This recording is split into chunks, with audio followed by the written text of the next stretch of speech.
London is now undecided where she wants to go to college at this time. Our final trainer this evening is Grant Robbie. Tonight, Grant is being escorted by his parents, Kenneth and Tara Robbie. Grant is a 4-year trainer and choir member. Grant has been accepted to Texas Tech University, where he plans to major in kinesiology and minor in sports medicine. Our next recognitions will be our senior football players. Our first senior we have is number 1, Drew Gardner. Drew is being escorted this evening by his parents, Shad and Bree Gardner, along with his siblings, Carson, Kaylin, Blake, and Levi. Drew has been an active Raider athlete competing in football, basketball, and track. And he is also a member of the National Honor Society. Drew has not announced his university yet, but plans to play football in college. Our next senior will be number 3, Caden Lucas. Caden is being escorted this evening by his parents, James and Michelle Lucas, and his brothers, Cam and Carter. Caden has been involved with Raider track and field, as well as competing with Raider football. He plans to attend trade school to become a lineman or electrician. Our next senior is number 5, Klein Becker. Klein is being escorted this evening by his mother and father, Lauren and Will, and his brothers, Ty and Shep Becker. Klein has enjoyed playing football, soccer, and track for the Raiders. He is also the president of Serve Sunnyvale, the student council treasurer, and a 2-year participant in the PALS program, and National Honor Society as well.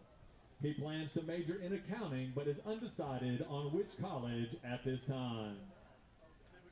Our next 2 seniors will be number 6, Paul Griffin, and number 11, Ben Griffin. Paul and Ben are being escorted by their parents, David and Courtney Griffin. Ben has been involved in student council, is the junior and senior class vice president, a member of the Hope Squad, National Honor Society, Serve Sunnyvale, Hilltop Sunnyvale, and competed in track, basketball, and football. Ben will be attending Baylor University and majoring in business management. Paul Griffin has participated in football, track, National Honor Society, and student council. He is the junior and senior class president, a member of the Hope Squad, Serve Sunnyvale, and a part of Hilltop Ministry. He plans to attend Baylor University in 2026 and major in business, then pursue a medical degree to become a doctor. Our next senior, number 7, Rashad Grant. Rashad is escorted this evening by his parents, Brittley and Bryant, sister B. Hall, great-grandfather Dennis Sanders, and uncle Jabri Henry. Rashad is a 3-year varsity football player and 2-year starter for the team. He plans on playing football in college and majoring in business management. Our next senior, number 9, Brady Woolston. Brady is being escorted this evening by his mother and father, Brenda and Blake Woolston, along with his brother, Stephen Woolston. Brady is a member of National Honor Society and has competed on a Raider varsity baseball for 4 years and varsity football for 3 years. He plans on playing collegiate baseball and pursuing a degree in aviation science to become a commercial pilot. Our next senior, number 12, Tucker Hartman. Tucker is being escorted by his parents, Jennifer and Matthew Hartman, and his brother, George Hartman. He is a committed student athlete competing in both Raider varsity soccer and varsity football. Tucker plans to attend the University of Arkansas to study civil engineering. Our next senior, number 22, Austin Helton. Austin is being escorted by his father and mother, Blake and Shanna Helton, and his brother, Hunter Helton. Austin has competed in varsity football, varsity track, and Raider golf, and is also a member of the National Honor Society. Austin plans, after high school, to attend the Fire Academy. Our next senior, number 23, Jaden Cross. Jaden, affectionately known as Peanut, is escorted by his parents, Jeanette and Chris Cross, along with his siblings, Kaylee and Caden. He has competed in Raider football and track and is a member of PALS and Hilltop Ministry. He plans on attending college and majoring in psychology to pursue a career in sports psychology and therapy. Our next senior, number 25, Luke Giordano. Luke is escorted by his father and mother, Sam and Shannon Giordano, and his brothers, Taylor Giordano and Maximus Giordano. Luke has competed with varsity football and varsity baseball as a Raider. He would like to continue his athletic career and hopes to play college baseball. Our next senior, number 50, Jude Miles. Jude is being escorted by his parents, Eddie and Autumn Miles, as well as his siblings, Moses and Haven Miles. His high school involvement includes football, National Honor Society, Jesus Club, and is the leader of Hilltop Ministry. He plans to attend either Liberty University or Southeastern University to pursue a degree in theology and to become a pastor. Our next senior, number 55, Tyler Samuel. Tyler is being escorted by his parents, Seiji and Asha Samuel, and his two older brothers, Lucas and Ethan Samuel. He has enjoyed playing varsity football for the Raiders as well as being a member of the high school choir. His future plans include attending the University of Texas at Dallas to study business management and statistics. Up next, our next senior, number 58, Kaysen Milligan. Kaysen is escorted tonight by his dad and stepmom, Brad and Brandy Milligan, his mother and stepdad, Holly and Michael, and his brother, Jace. Kaysen has been a dedicated Raider athlete, committed to playing a Raider football. After graduation, he plans to pursue a career as a firefighter. Our next senior we have is number 60, Selah Smith. He's being escorted by his mother, Arabia Wood, and father, Nick Smith, along with his sister, Layla and Aaliyah, and his godmother, Tamara Oliver. While at Sunnyvale, Salah has been involved in football and powerlifting. His future plans include becoming a Dallas area HVAC and highly trained expert in UA local 100 joint apprenticeship. Up next, we would like to introduce number 61, Ethan Walker. Ethan is escorted by his parents, Doug and Jenilyn Walker. Ethan is a member of the football, track, and powerlifting teams. He plans to serve a 2-year mission with his church and plans to attend the United States Air Force Academy. Our next senior, number 72, Casey Ekwu. Casey is being escorted by his parents, Stanley and Erica Ekwu, and his siblings, Somto, Olivia, and Gracie. Throughout his years at Sunnyvale, Casey has been involved in football, powerlifting, and discus in track and field. He plans to continue his education at the University of North Texas, where he has signed to play football. Our next senior, number 75, Big Cooper Eastman. Cooper's parents, James and Lori Eastman, are escorting him this evening, along with his brothers, Major and Nels, and his sister, Lucy. Cooper has played football for Sunnyvale since the 2nd grade. He has earned his Eagle Scout with the Boy Scouts of America and has achieved the rank of captain with the Civil Air Patrol, where he will be graduating in December. Cooper will attend the United States Air Force Academy to continue playing football and become an officer in the Air Force following a 2-year mission in the Philippines with the Church of Jesus Christ of Latter-day Saints. Our next senior, number 80, Gabe Pindiala.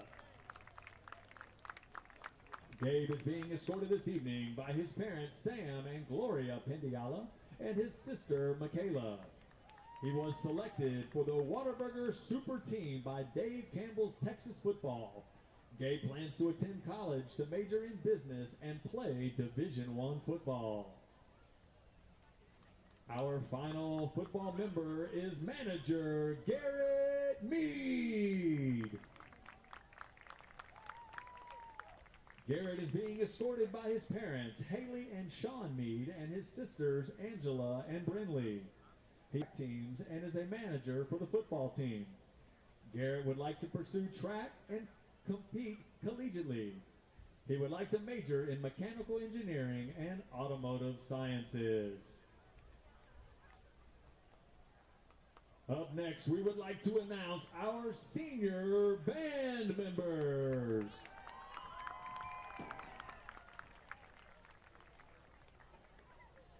Our first band member is Olivia Butler.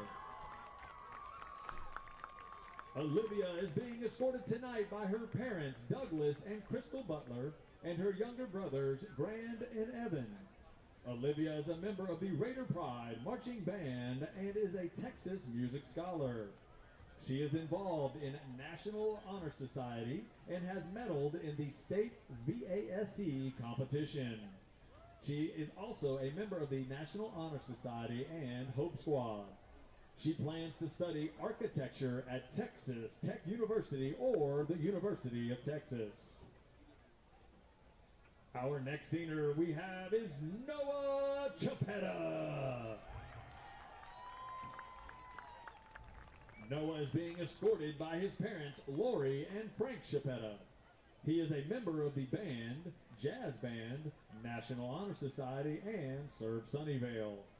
Noah plans to attend Texas A&M University and study applied mathematics. Our next band member is Ethan Durr. Tonight, Ethan is being escorted by his father, Cody Durr, and his mom and stepfather, Jessica Durr and Chris Taylor, and his sister, Emma. Ethan is a drum major in the Raider Pride Marching Band and is also in the Jazz Band. He is involved in National Honor Society, UIL Science, is on the robotics team and the captain of the team, and is an officer in the ASL club.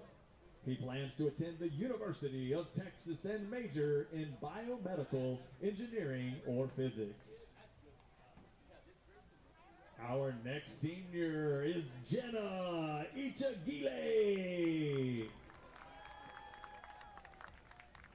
She is being escorted this evening by her mother, Isioma Kanayu, and her brothers, Kemma and Nathan, in the Raider Pride Marching Band, and is involved in UIL accounting, tennis, and National Honor Society.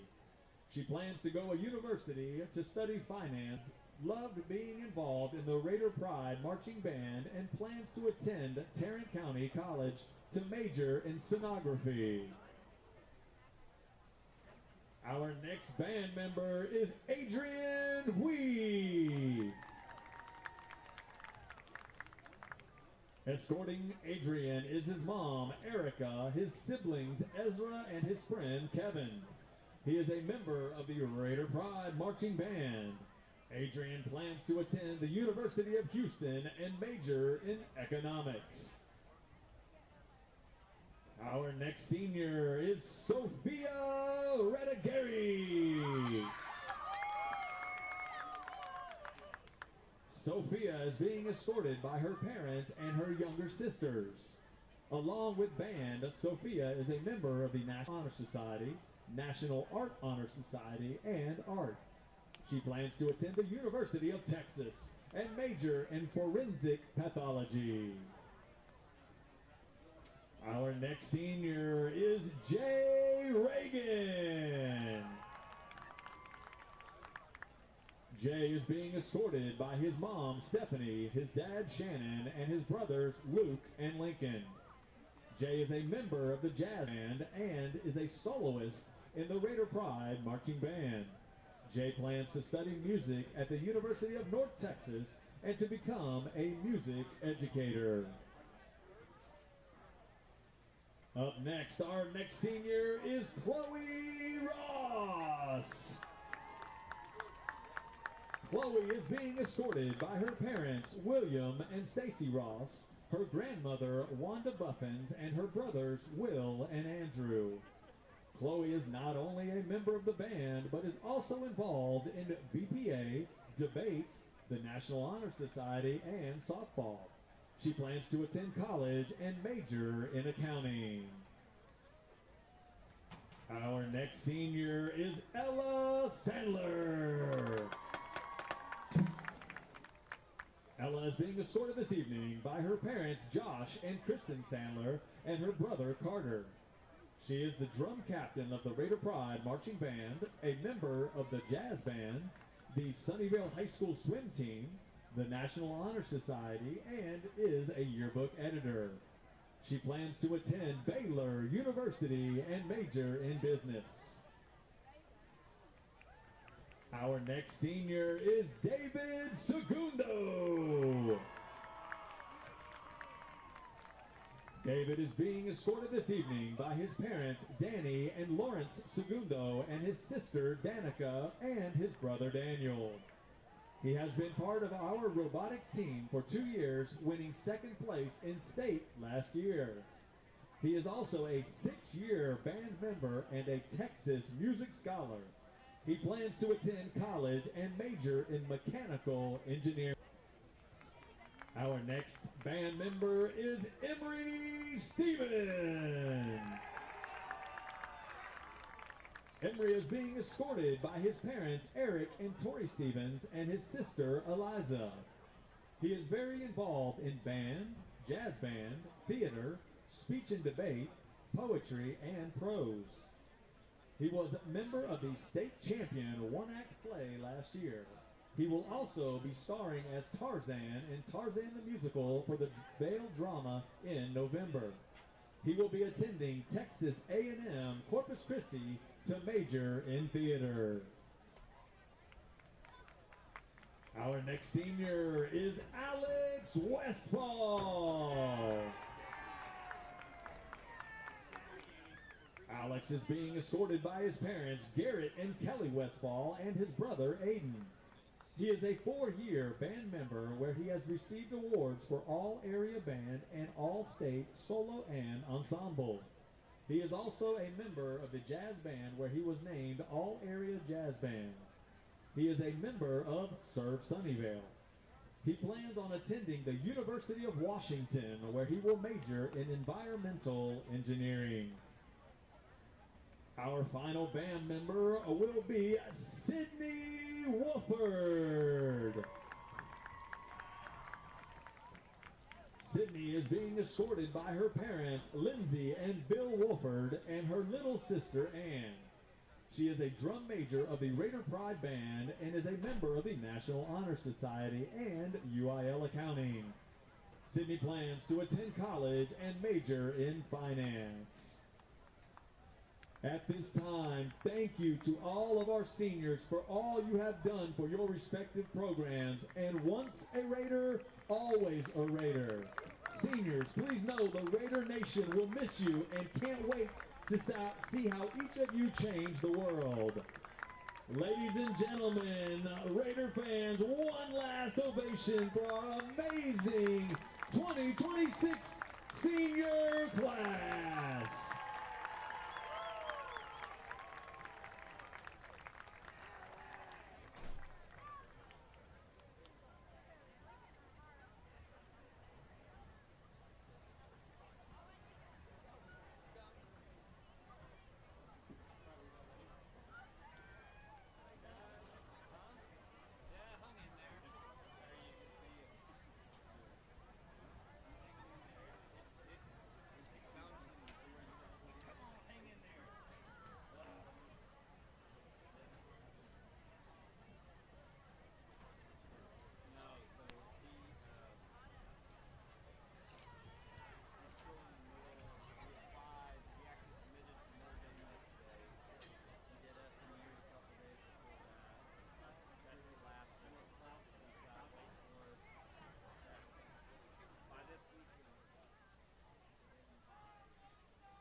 It's Friday night, and it's time for football. Good evening, ladies and gentlemen. Welcome to the broadcast tonight. David Griffin alongside the old ball coach Doug Williams and Brandon Krauska. Of course, fine team with us, including Buck Baskin and Tracy Nix. A couple of kids helping us tonight. Grateful for all of them and the support that we're receiving from the school district. The Sunnyvale Raiders getting set to take on the Wills Point Tigers.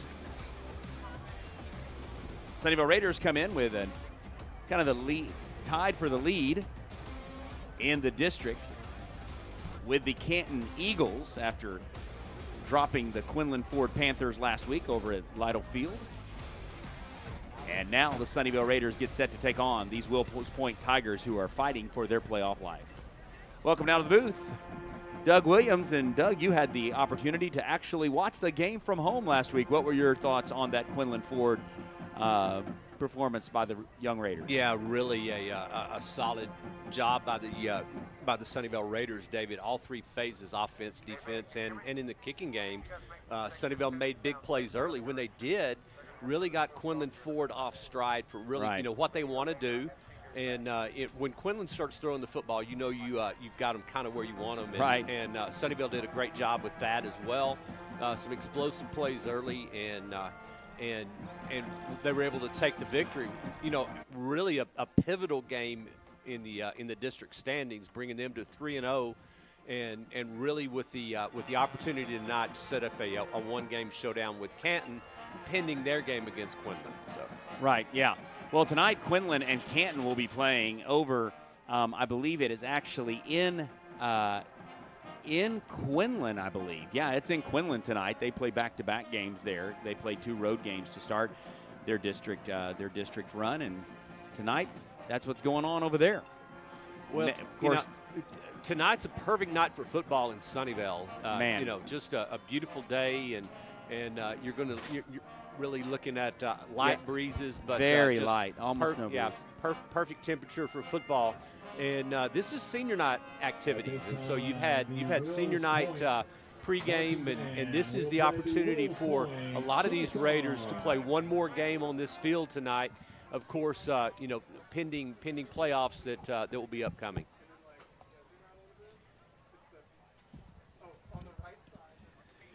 Well, we're going to take a quick break here, and we're going to hear from Coach Cody Stutz on Raider Media. We're so grateful for the fact that you have chosen to be a part of this. All of our sponsors have stepped up to make this possible, and of course it is a new endeavor, new things taking place. As you will see, there are multi-cameras that we're going to be using, as well as some playback and things that we are trying. Hopefully it'll all work out, and I know that you're going to enjoy it, whether you be at home passing out candy, or whether you be on the road, we're glad that you've joined us here on Raider Media. We're going to hear now from Coach Cody Stutz, and then we'll be back here for the rest of our pregame show.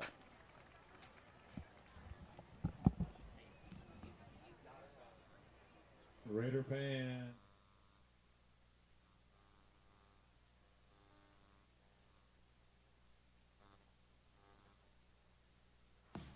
This isn't just any burger run.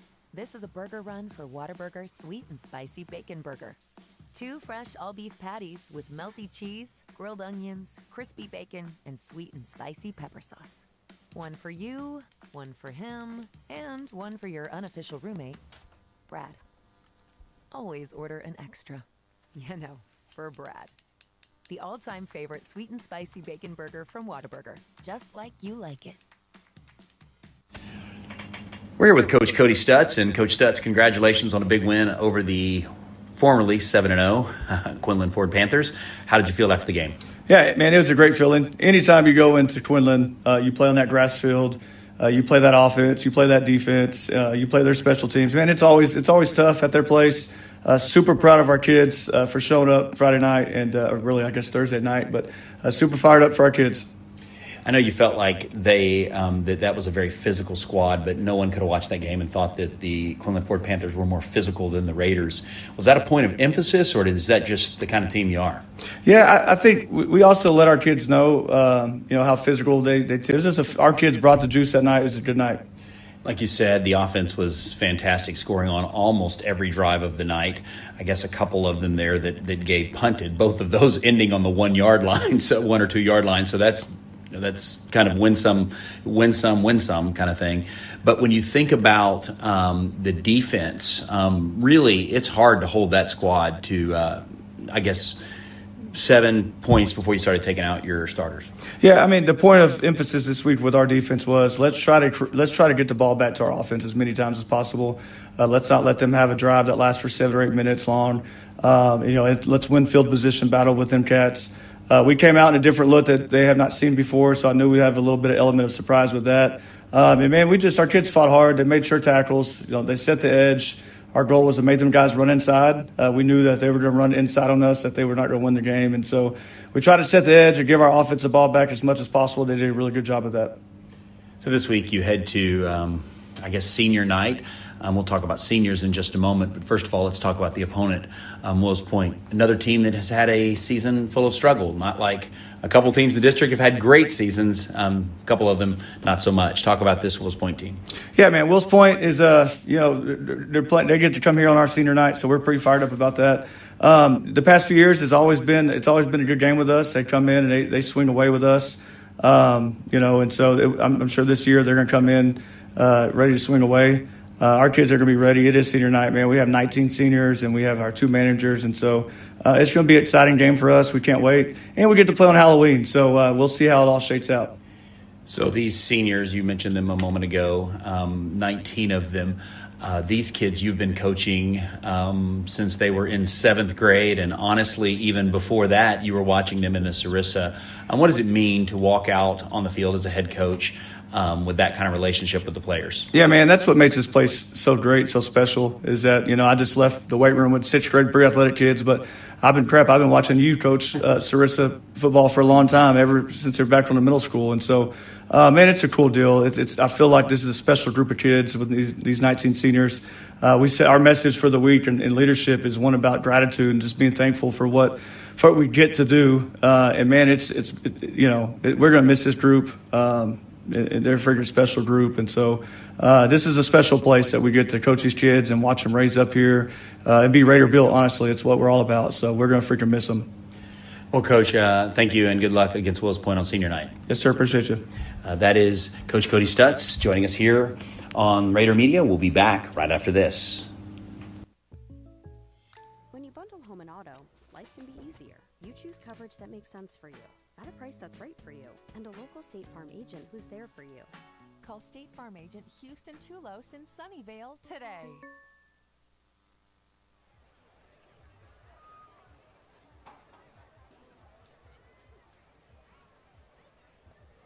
We are here at Raider Stadium, the final game at home for these seniors. There was an opportunity. We were just talking about that for games to be home and home. But, Doug, you were telling me it has to be a majority of the schools from 2 separate districts to have home and home in the playoffs. And yeah, David, I guess maybe as far back as 6 years ago, we approached the other schools in the district for the 1 and 2 seeds to host first-round playoff games against 3 and 4 from the opposite district.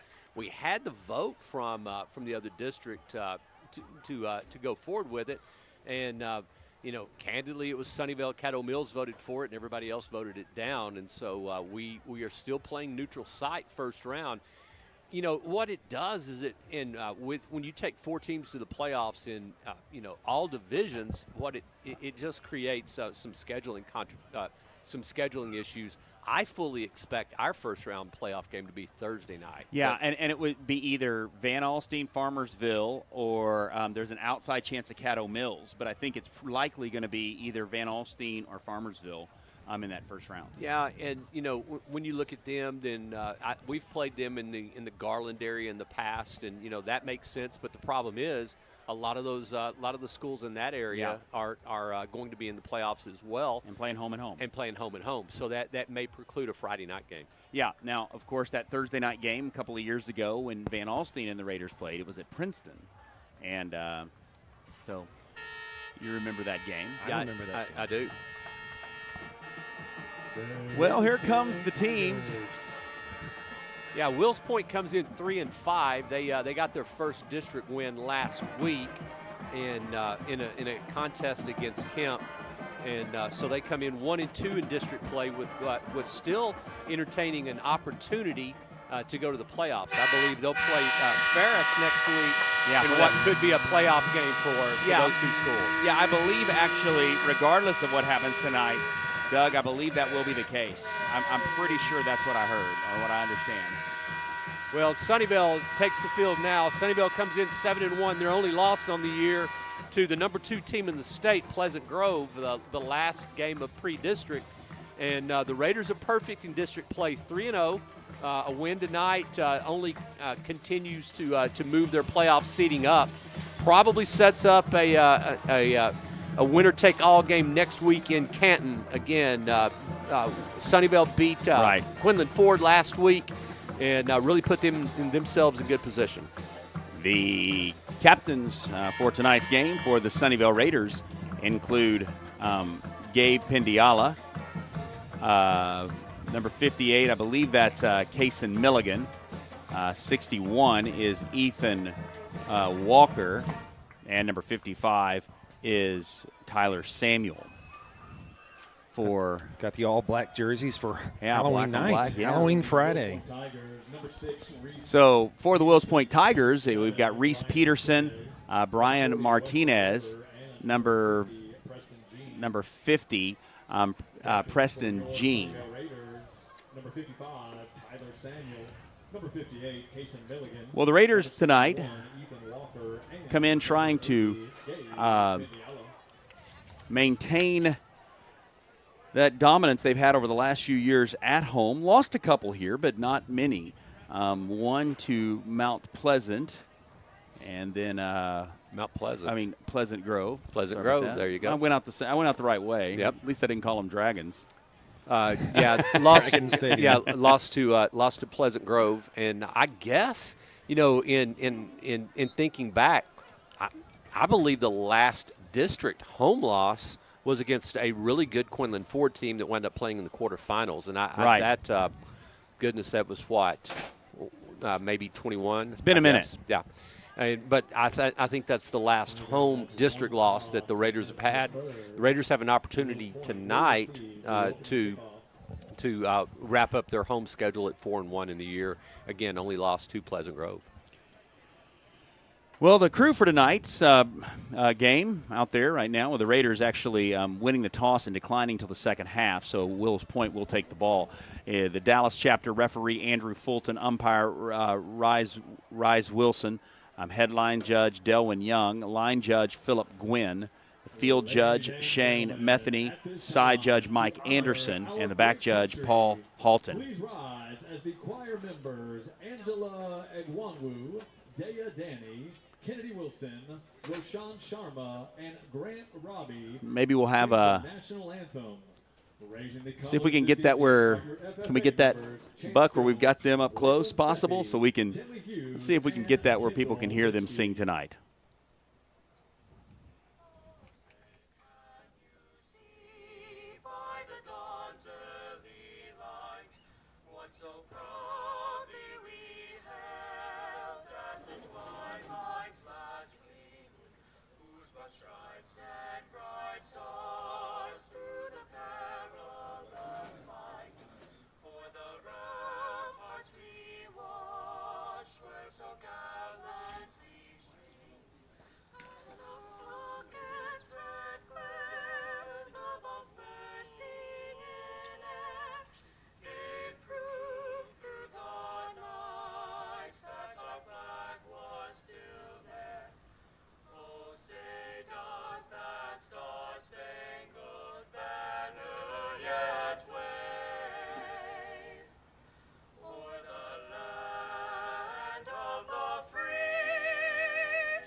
Well, there it is, the national anthem, our Star Spangled Banner, and we are ready to play. Raiders set to kick it off. They'll come out on the field. You know, week 9 of your season, especially for a team that is staring down the playoffs in 2 weeks, really tonight is making sure that you come away healthy, but you come away sharp. You know, Sunnyvale has played really well in district play, but you've got to just keep getting better.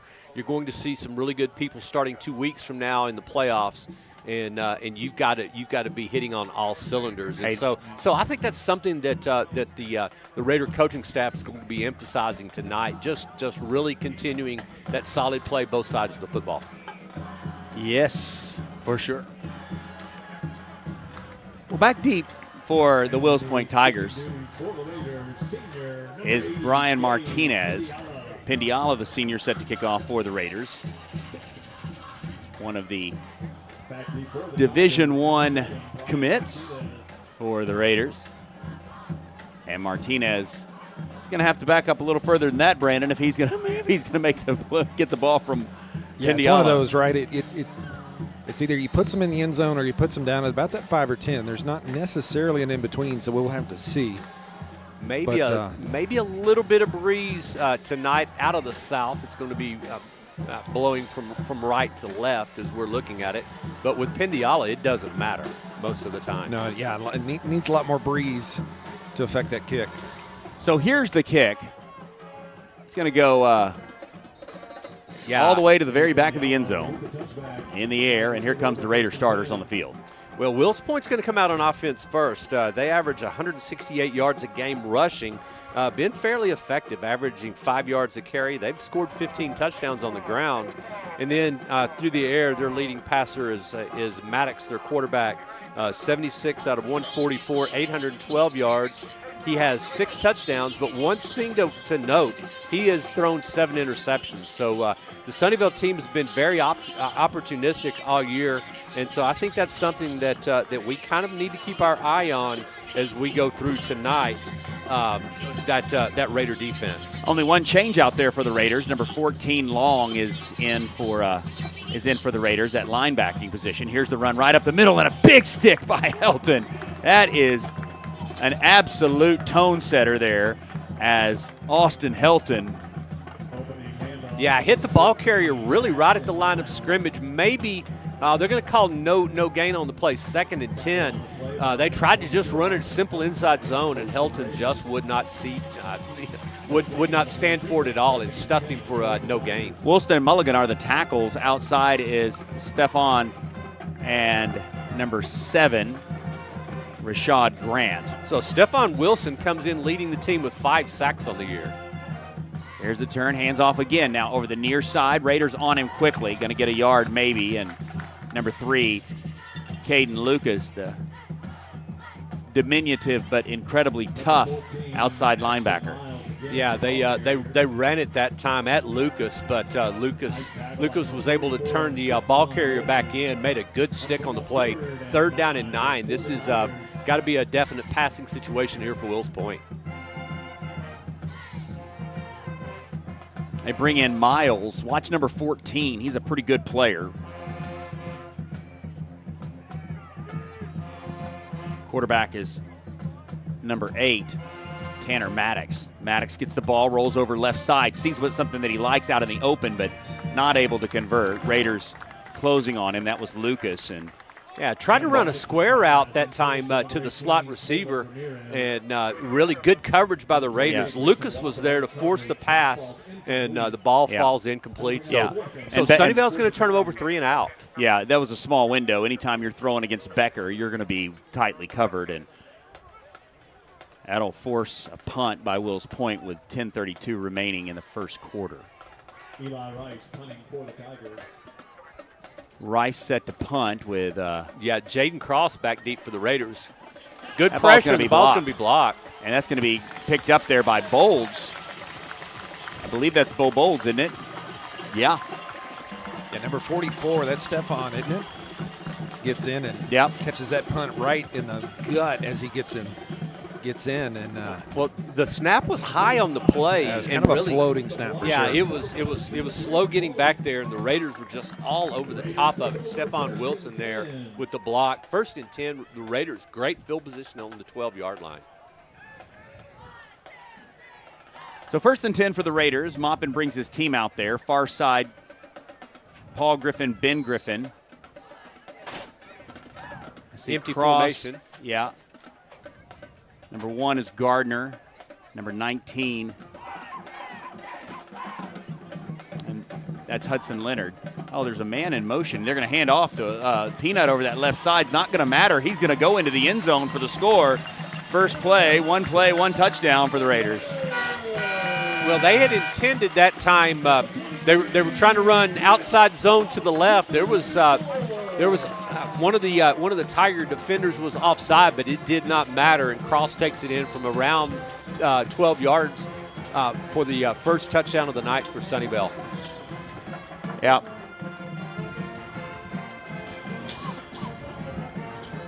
And I'm really surprised we didn't see a flag on that because I thought he was well across the line when they snapped that ball, but as you said, didn't matter. Yeah, not only a flag, but encroachment. You would have thought that maybe even they would have blown the play dead, but to the Raider benefit, no call there. Absolutely. So here's the extra point by Pendiala. It's up and it's true.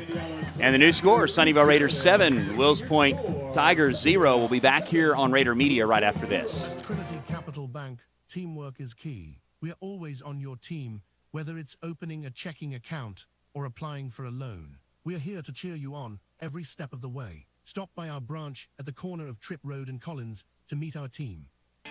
We all know life at home has changed for everyone. At Trophy Nissan, you can now shop at home, drive at home, and buy at home with Trophy Nissan at home.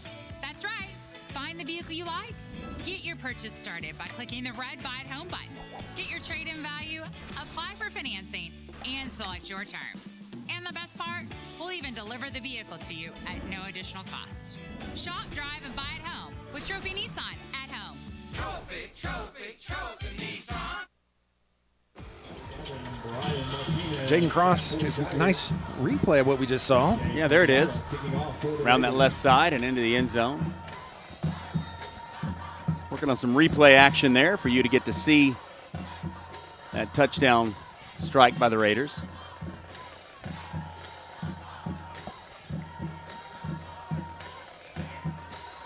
So Pendiala now back to kick for the Raiders. Here's the kick. It's into the end zone. And short one. Yeah, only 5 yards back. Well, Wills Point went 3 and out.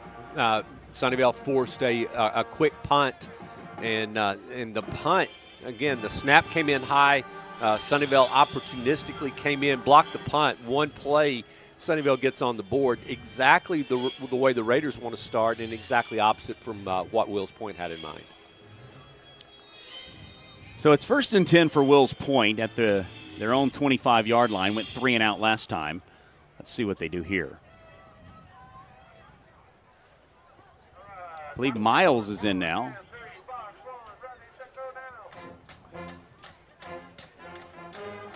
So turn, hands off Miles over that left side. He's going to be dropped for a loss.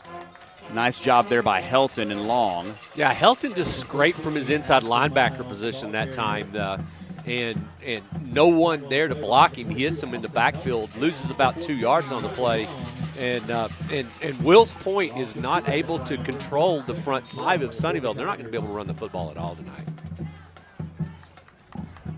So 2nd down and 12. Brown has come in for Drew Gardner.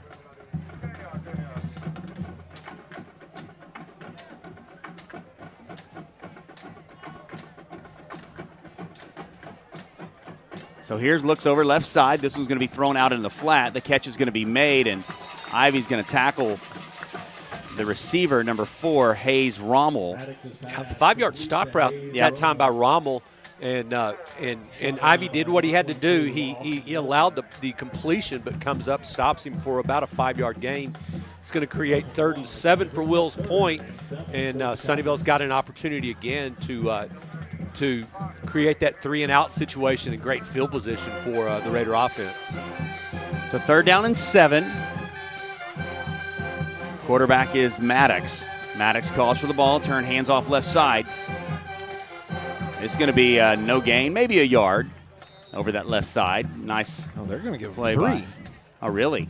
Well, it's not going to matter. You're still going to have to kick it. Yeah, they crossed the 31, crossed the 30, spotted on the 31, but it is going to be short, 4th and 4.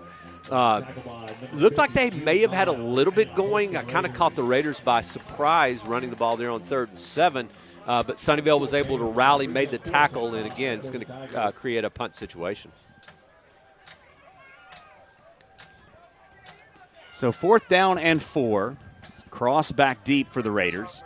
Look out if he gets the ball on a low kick. Here's Rice with the kick. Cross fields it at the 39. Looked like a face mask there, wasn't it? Yeah, he called it. Yeah, so Cross caught the ball, and about the time he caught it, one of the Tiger covermen was down there, but I think it was a face mask, David. It's going to create great field position for the Raiders. I think you're right.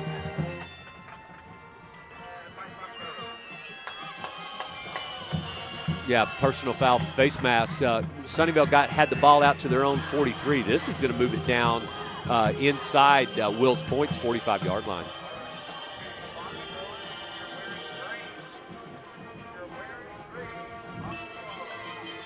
You know, in this situation, when you get the ball in plus territory here, quick change, any sort of sudden change like that, great field position. I love play action pass and take a shot here. Not a bad idea. You got Paul Griffin going to the far side. You got Hudson Leonard here to the near side. One-on-one with him. I'd look there. Well, Wills Point's playing 2 high safeties and trying to take away the deep ball. So let's see what Sunnyvale does here on 1st down. So here's the snap. Looks over left side. Here's the pass out. This one is caught by Harris at the 30 to the 25 to the 20. Down to the 12-yard line where he gets a 1st down. Well, they did have verticals. They did have a vertical concept that time. Maupin made a really good decision. Riley Harris on the 10-yard outcut, and then he's able to advance it deep into Wills Point territory. So 1st and 10. Here's the snap. Pass over the middle, and a nice catch there by Ben Griffin going down to get that one. Yeah, that was a tough catch there, wasn't it? Yeah, when it ran an RPO that time, the ball was a little low. Maupin threw it away from the Tiger defender, and Griffin goes down and catches it. You've got a 1st and goal situation here on, looks about the 3-yard line. Up front, you've got Eastman, Bracino. You got 77 O'Gwin, Burleson, and Equu. So here's the snap, a little bit high, but hands off to Helton, who's come in the game. Yeah, the ball came high to Maupin. There was a flag on the play. Yeah, I offsides think, on the defense. Yeah, I think Wills Point was offside.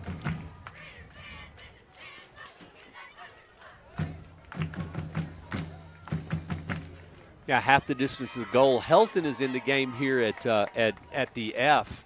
Maybe a good opportunity for a senior to get a ball carry to get a carry here in goal to go situation. Number 22, Austin Helton on the carry, penalty marker. So that's half the distance to the goal. It'll be first down for the Raiders. Raiders come out in a tight set. They're in a bunch look here. Another high snap, but a nice job there by Moppin it. Yeah, they're gonna, super athletic. Yeah, they're gonna get linemen downfield here. So yeah, they're gonna. I'm not sure what they're calling here, but it's gonna be penalty marker on the field. Holding is the call against the Raiders. Well, they had 2 linemen downfield. The ball came into Moppin, and he just tried to get away from it. They're not going to call the lineman downfield, but right. It's going to be a holding call. Yeah, that was the second high snap in a row. Gwynn has had a little bit of trouble that early in the season, but seems to have gotten it under control tonight. We got 2 back-to-back. Let's see if that's it for the evening. Well, anytime the snap is really off kilter, this is a timing offense. It throws that timing off, and in that situation, Moppin did all he could do to just try to get the ball out of his hands. I believe timeout is going to be called by the Raiders. We'll take it with them here on Raider Media. We'll be back right after this.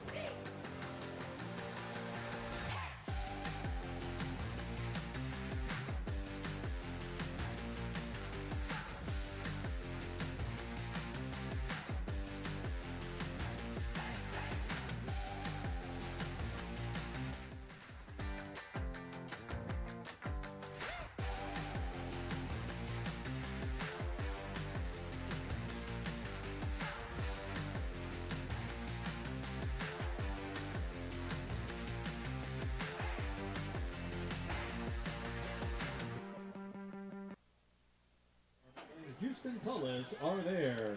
Thank you, Houston Tullis. And so it'll be a first down and 10 for the Raiders after the timeout. Change up that offense a bit. Yeah, Sunnyvale's going to have to overcome the situation here, that holding penalty that pushed them back. They got man coverage on the outside.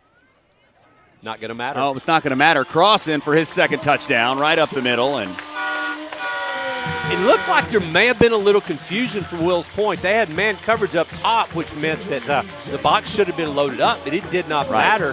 Sunnyvale came out with a little different look in their ground game, but handed it to Cross on the left side, and Cross is able to walk it in from 12 yards out. His second touchdown, I think both of them are from the 12. So here's Pendiala on to try to add that extra point.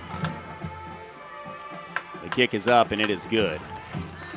And the new score, Sunnyvale Raiders 14, Wills Point Tigers 0. We'll be back here on Raider Media right after this.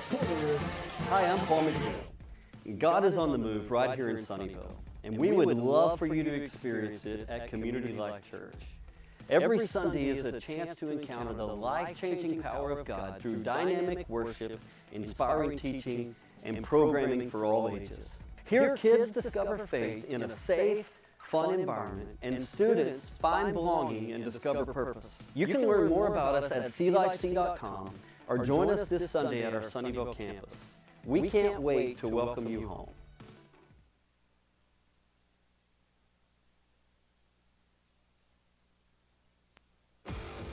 And we are back here after the Raiders extend that lead 14-0. There's the play of Jaden Cross. Can we do it again? Is there any chance to do it one more time? There it is. Right up the middle.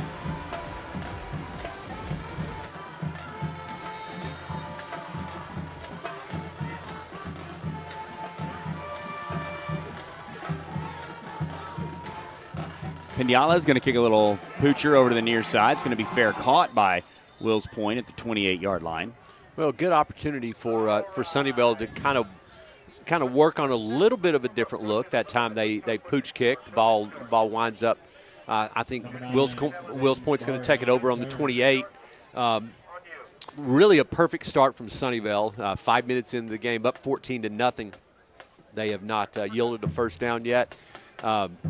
2 short fields, one created by the block punt, the other one the face mask, but both times Sunnyvale is able to convert, and they're up 2 scores early.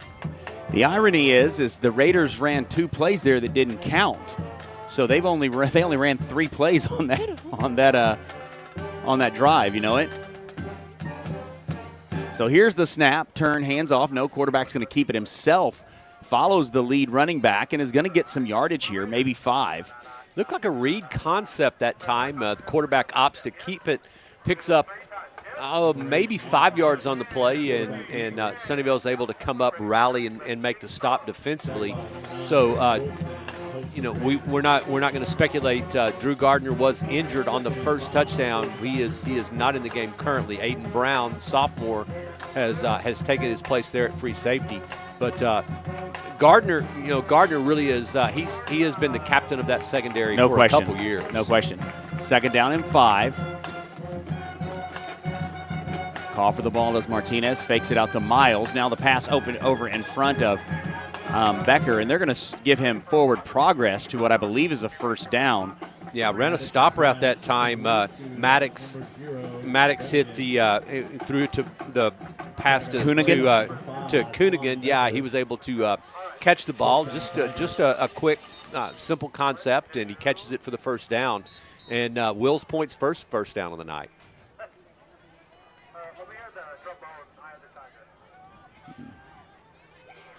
He's asking for him to reset. There's something going on with the clock over there. Yeah, they asked to reset the 25. They did. The clock itself, I believe they did not reset it. So the official asked for a 25, and now they're ready to play. So 1st and 10. Here's the snap. Turn, hands off Miles. Miles drops the football. It's on the ground. Raiders have it. I believe that one belongs to the Raiders. I'm not sure who's got it, but. Yeah, looked like there was a problem. There was a problem on the exchange, and Sunnyvale is going to come away with it. Miles? Yeah, it's going to be Jude Miles on the recovery for the Raiders. The fumble was by Ashton Miles. Well, most of you know Jude Miles' story. He had to miss some time early in the season, had surgery, but he's been able to bounce back for it. Jude Miles is one of the inspirational leaders of the team. It's great to have him back. Got quads down here to the near side, David. Everybody comes running back in, though. There's been so much movement pre-snap out of this offense last week. It's got to keep the defense on their toes. Oh, here's Harris in deep trouble way behind the line of scrimmage, but somehow or another gets away from Wills Point and is going to get positive yardage. Yeah, they ran an end around that time to Harris. He was the defensive end, did not pick up the number, but he did a really nice job. Harris just used his athletic ability and was able to work what could have been maybe a 5-yard loss into a 6-yard gain. Three receivers here to the near side, one the far side all by himself. So here's the snap. Turn, pass, complete to Ben Griffin. Griffin breaks away. Pickup of about 10, 11 yards. Sunnyvale's running a lot of 4 wide set here. Something maybe a little atypical for them. And Ben Griffin, working the inside receivers, has 2 catches on the night already. Looks over left side, wants to throw this one to Leonard. Leonard almost makes a one-handed catch right there. The cornerback, Hayes Rommel, was with him. Yeah, nice coverage by Rommel on the play, but it was a well-thrown ball, really. Leonard was the only one that would have the opportunity. Tried to go up with one hand, just could not bring it down. Sunnyvale's got 2nd and 10, but the coverage dictated that, and again, well executed, but a good defense by Rommel. 2nd down and 10 after that incompletion. I believe that was the first for Maupin. So here's the snap. Pitches it back to Cross. Cross tries to make a man miss and only gets a yard. Well, that one just didn't look right. I don't know exactly what the run concept was. Probably, looking at it by formation, may have been a pin and pull concept, but the ball was just slow getting back there, and it's going to set up a 3rd and 10. So let's see what the Raiders Raiders have had success throwing the football, especially in the middle of the field. So let's see what they're looking at here. They are in a 4-wide set. So Cross stands behind Maupin. Maupin calls for the ball. Sure felt like these guys were. Here's right side. Here's the pass into the corner of the end zone, and Maupin throws it away. Was there a penalty marker? Yeah, on the near side. They're going to call offside on Wills Point. You know, you said it, David, that you thought that Wills Point might have gotten away early, and they did. They got them on that. So instead of 4th and 10, it's going to be 3rd and 5 here. So 3rd down and 5. Had a lot of success running the football to Cross early. 3rd and 5 really gives you the flexibility that if you want to run it twice, you've got an opportunity here. So let's see. They've had success running the ball to their left, but right now they are in an empty. 5 wide. Cross across the face. The quarterback. Here Maupin looks over near side. He's going to run it himself. He's going to get the 1st down and more to the 5. To the goal line. Touchdown Raiders. Maupin in for the score. Well, the run pass option. The Maupin pulled the football. There was nobody open downfield, so he just tucked it and used that athletic ability that he has. You know, it's unusual when the leading ball carrier on the year is your quarterback, but that's why Maupin keeps the football for a Raider touchdown. So here's the snap, the hold, the kick by Big Leg Pendiala is up and it's good. And the new score, Sunnyvale Raiders 21, Wills Point Tigers 0. We'll be back here on Raider Media right after this. This isn't just any burger run. This is a burger run for Whataburger Sweet and Spicy Bacon Burger. 2 fresh all-beef patties with melty cheese, grilled onions, crispy bacon, and sweet and spicy pepper sauce. One for you, one for him, and one for your unofficial roommate, Brad. Always order an extra. You know, for Brad. The all-time favorite sweet and spicy bacon burger from Whataburger. Just like you like it. Well, here's the play a minute ago where Maupin finds a little bit of a lane and breaks to the outside. Over that left side and really in for the Raiders score. Yeah, good downfield blocking that time by the Raiders that wound up springing him for the score. I think it was Ben Griffin that came back on a nice solid block downfield, and Maupin was able to get in. 3 drives, all less than 50 yards. That one created by the fumble, and Sunnyvale's up 21-0.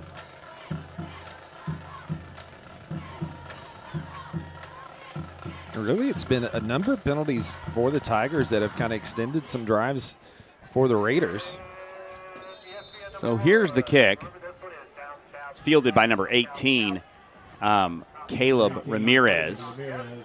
Yeah, so just a pooch kick from Pendiala. Again, opportunity to work on some things. That's Pendiala's 4th kickoff of the night already. We're not through 1 quarter yet. Fair catch, and then Wills Point's going to take over on the 25. Got 1 first down last time, but then the drive stopped when they had the fumble, and so again, Sunnyvale is pitching almost a near perfect game defensively. So 1st and 10 for Wills Point. 2 backs in the backfield now. See if Miles doesn't block for Martinez. Try to get something going on the ground here if you're Wills Point. Here's the snap, turn, hands off. Miles, though, over that. No, it's a keeper. And the quarterback, or Martinez, is dropped. That wasn't Martinez. That was actually a quarterback keeper by Tanner Maddox, and he's dropped for a big loss. Yeah. Actually, 6-yard loss. Well, it was Lucas. So, you know, when Maddox pulled the football, Lucas did a great job at his outside linebacker position, staying home. Maddox tried to just bounce it, and when he did, he kind of tripped over his own feet. And so now you're looking at 2nd and 16. Definitely not the situation Wills Point wants to be in. 2nd down, 16. 2 backs in the backfield, either side of Tanner Maddox. Ashton Miles on one side, Brian Martinez on the other. Turn, hands off Martinez. Martinez tries to cut outside, gets around Lucas, but a nice tackle here that's Grayson Walker. Yeah, Walker coming up from his safety spot. That's another loss. Yeah, he lost about a yard on the play. They tried to run the ball wide to the right, had the corner turned, but Walker was able to close the ground, stopped him for about a loss of 1, and you got 3rd and 17 now. This is a situation that I think Sunnyvale can pin their ears back, and if they show pass, be able to get after the passer. And keep in mind that Sunnyvale has been prone to turn the ball over.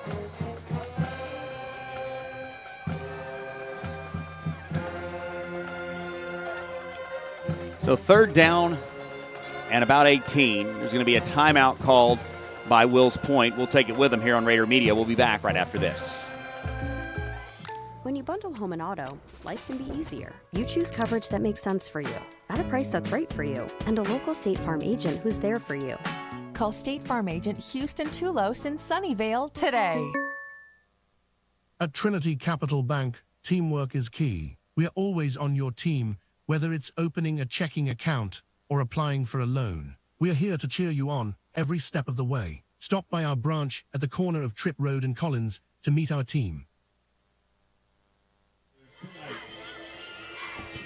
Back here at Raider Stadium, the Wills Point Tigers have the ball 3rd down and 18, but they're trailing 21-0 here in the first quarter. Yes. Raiders have jumped on opponents the last couple of weeks. Yeah, Sunnyvale's drives, I think the longest is around, 42 yards. The defense has created some situations, block, punt, 3 short drives, and 3 Raider scores. Second quarter, about halfway through, Canton Eagles and Quinlan Ford Panthers knotted up at 7. Oh, look at this.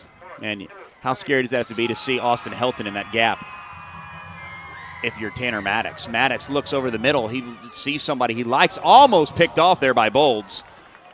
Yep. Bolds was in position. Yeah, Bolds made a good break on the football there. Was able to just undercut the receiver. Pressure on the play that time also created the high pass, and but that was Wilson, Stephon Wilson, coming in from his defensive end position. And again, Wills Point creates a Wills Point 3 and out. Sunnyvale should be creating a short field again for their offense. So C.C. Coonigan was actually open on that far side, Doug. I don't know if you saw it, but it was pretty crazy. So here's Rice into punt. Here, another high snap. This one almost blocked. The Raiders got to get out of the way here. Man, goodness gracious. Was that Peniston that almost got hit? Brandon, did you see that? Was that Peniston? Number 20? I'm trying to see. Yeah, Nathan Peniston didn't see the ball. It almost hit him. But look at the field position again. I know it. Raiders on plus territory, the 47-yard line. Really haven't had to drive the ball very far at all, but the Raider offense has been proficient. Quads here on the near side again. Paul Griffin, the only receiver on the far side. I think they'll bring in that change. Last time they tried that end around that almost ended in disaster. Here's the snap, turns, fakes it. Fakes it here, looks it over the middle of the field. Here's the pass over to number 19, Leonard, and he's going to walk the dog, just kind of trot into the end zone. Well, everybody following Paul Griffin. Well, they went with the end around again, but this time they faked it and then took a shot, and it was Paul Griffin really he pulled the safeties away, and then Leonard came back underneath. Honestly, he was by himself. No one on that side of the hash. And easy pitch and catch, and Sunnyvale's back on the scoreboard. So one of the interesting things is running that post route. I thought to myself, there's no way he can throw that ball as far as Griffin because he was taking his time. But what I didn't know is coming underneath was going to be Hudson Leonard. And Pendiala adds the extra point, and the new score, Raiders 28, Tigers 0. We'll be back here on Raider Media right after this. We all know life at home has changed for everyone. At Trophy Nissan, you can now shop at home, drive at home, and buy at home with Trophy Nissan at home. That's right. Find the vehicle you like. Get your purchase started by clicking the red Buy at Home button. Get your trade-in value, apply for financing, and select your terms. And the best part, we'll even deliver the vehicle to you at no additional cost. Shop, drive, and buy at home with Trophy Nissan at home. Trophy, trophy, trophy Nissan. 28-0 Raiders lead it. We're still in the first quarter, a minute 30 left in that. A couple of interesting ball games taking place tonight that I'll update you on here in just a moment. The Sanger Indians, of course, leading Gainesville Leopards, who have been pretty hapless this year. Van Alstyne is beating Bonham 36-0. That's not a surprise. The surprise is the Farmersville Farmers up 15-7 on the Crum Bobcats. Yeah, Farmersville's had a good year. They've really improved the last couple, and you're gonna see a good quality team come out of that district. Here's the fair catch called for by Wills Point at the 31-yard line. It'll be 1st and 10 there. I thought that one was going to bounce there for a second, as high as he put it and kind of short, but number 3 is able to come underneath. Get the scoreboard updated. Well, 28-0, 4 series from Wills Point. They've gotten 1 first down. They have turned the ball over, and they've had a punt blocked. You really want to see them be able to establish something offensively. But I will tell you, Sunnyvale's winning up front. You know, their defensive line has played well. Helton has had a couple tackles for losses. And when Wills Point tries to get around the edge, then their Sunnyvale outside linebackers, especially Lucas, has made big plays early. So 1st down and 10. Here's the handoff. Miles over that left side, and he's going to be tackled for no gain. Well, just good job by Long. Yeah, inside that time, just an inside run by number 14 by Miles. I will tell you, fairly slow developing, and Sunnyvale is just able to get off the block and make the play there. So 2nd down and 10. Receivers split either side. So here's the snap. Turns, hands off, second man through. Raiders going to stop him after about a 4-yard pickup. Yeah, nice play there that time. The running back hit the hole to the left, running hard. When Wills Point has 2 wideouts, they've got 2 backs in the backfield in the H. Sunnyvale's really able to walk up, and they're playing about 9 people within about 7 yards of the football. That time, Wills Point makes positive yardage. You've got 3rd down and 5. And the way that their punt game is going, you might even consider this to be 4-down territory. Wow. That's bold. 3rd down and 5. Miles stands to the right of Tanner Maddox. Maddox rolls over left side, wants to throw it. That ball is going to be caught, but he's going to be short. It's going to be 4th down. Well, let's see where they mark it. He's going to be short. It's the 40. Looks like they're coming over and marking it right on the 40. That's going to be the end of the first quarter. Sunnyvale gives up about a 4-yard pass, and it'll be 4th and 1 when we come back to start the second. 28-0 Raiders lead it here at Raiders Stadium. It's senior night, and we'll be back here right after this.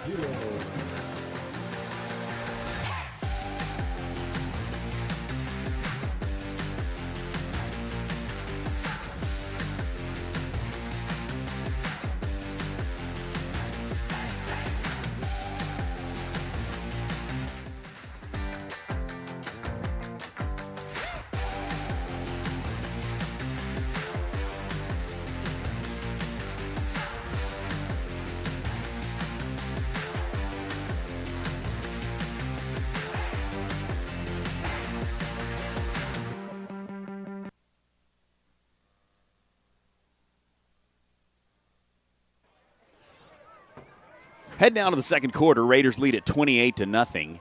It's a 4th down and 1 for Wills Point.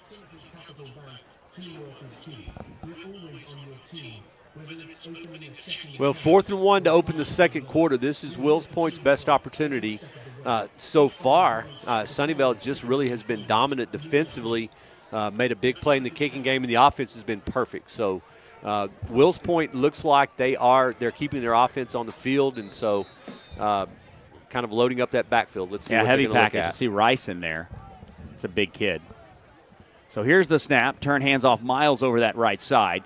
Let's see. I don't know. Yeah. They're going to give it to him, say he flipped forward, but a nice job. Yeah, he flipped forward, and Yeah, and instead of going up the middle, the ball carrier Miles decides to bounce it. When he did, Brown comes up from the secondary, flips him head over heels, but they're going to mark it at the 42 and give him a 1st down. I think the official wants the clock to roll. He has been pretty adamant. He's been signaling So accordingly. I want to show you. I want to show you how. Look at the stakes over there. Look at where Bubba is. Okay, now they're moving it. I was going. It's first down and 9. So here's the turn. Hands off right side. Here's Miles. Tries to drive his feet. Going to get about 3 yards. Well, the best thing Wills Point's been able to do is Wills Point has run the ball relatively successful when they've just lined up run the ball right now. Sometimes when they try to run some of their option scheme, I don't know if it's been the timing or what. And of course, the fumble occurred on that, but they pick up about 3 yards here, and now they're looking at 2nd and 7. Yeah, Miles has really had a bit of a long night. He's got 8 carries and only a negative yard to show for it so much. And there's been a lot of tackles for losses from this Raider defense, but they keep handing it to him. Yeah, Miles is out now. Turn hands off to the speedy Martinez. He's going to get a couple of yards, maybe 3. Well, they've got that time they actually had just one wideout. Everyone else was around the football. That does create a situation for Sunnyvale to be able to come up, bring some additional pressure from their secondary. Now you're looking at 3rd and 4. Again, Wills Point in this situation, you run the ball here, you've got to think about running it again on 4th down. Yeah, no, I think you think of yourself as having 2 downs here.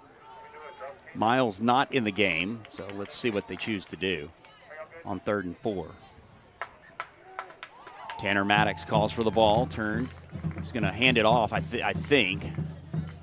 Not much, if anything. It's going to be 4th down and 4. Well, nothing there on 3rd down, and I think now you've really got to consider whether or not you're going to go for this. Here comes the punt team. If you pick up some yards on 3rd down, maybe you can on 4th down, but that 4th and 4 is probably just too much to overcome. Wills Point was able to pick up a 1st down, move the ball down a little bit, but they're going to have to punt it back to the Sunnyvale offense. 0 for 5 on 3rd down for the Tigers tonight. It's been a rough go. They had the 1 4th down conversion. 4th down and 4. Walker back deep. Here's the snap. Rice gets this one off. Pretty good kick here. Let's see what Walker does. No, he's going to let it go into the end zone.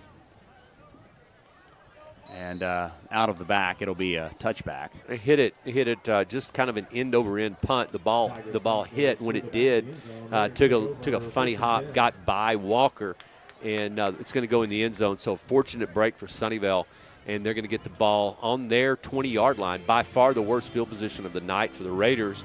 But, again, Sunnyvale's really just kind of shown the ability to move the ball at will. And so now they've got 80 yards to cover. And kind of made me a bit nervous, right? When that punt comes out, it does take one of those football bounces, and he reaches out. Yeah, almost got it. Honestly, I could. That's funny you said that. I thought, did he touch it? Because if he did, it's a touchdown. Right. Which would be crazy if that happened twice in the season. Just want to point that out. 1st and 10 now. Maupin calls for the ball. Looks over left side, throws the out route. This is caught by Harris. Harris breaks away and is going to get a 1st down. Nice job there by Harris, picking up 12. Got a marker on the far side. It was just a quick stop route by Harris. He had success there. It may be a face mask on Wills Point. We'll see. Harris was able to advance it for a 1st down. Now the officials are talking. Could not tell from the far side. Brandon, it looks like the Raiders are moving backwards. Here's a penalty marker on the field. Well, we do have a replay on it. Let's see if we can pick up something from the replay. We can pick up a receiver running down the far sidelines. There's nobody holding. I don't know what the call is.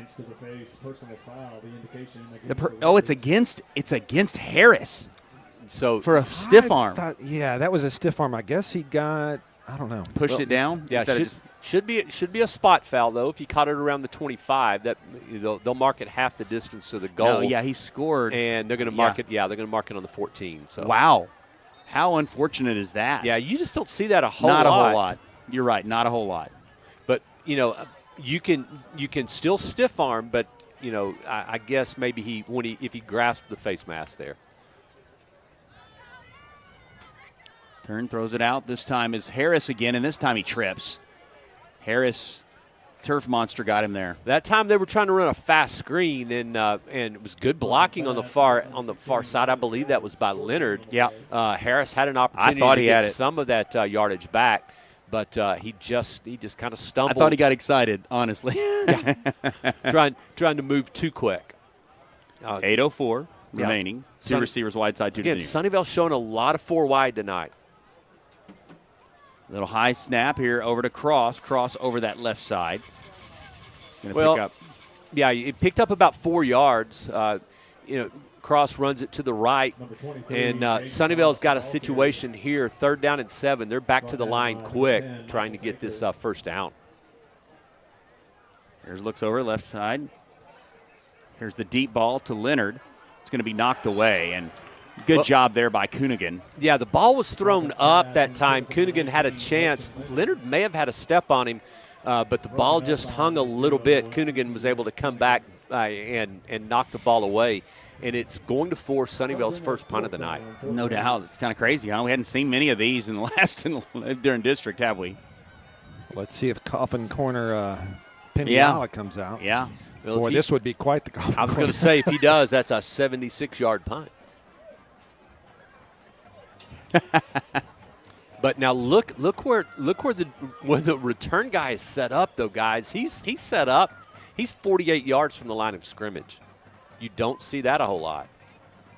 Here's Pendiala with the kick. It's going to bounce at the 45 to the 40 to the 35, roll inside the 30. Gets down into the 25. And it's going to be 1st and 10 there.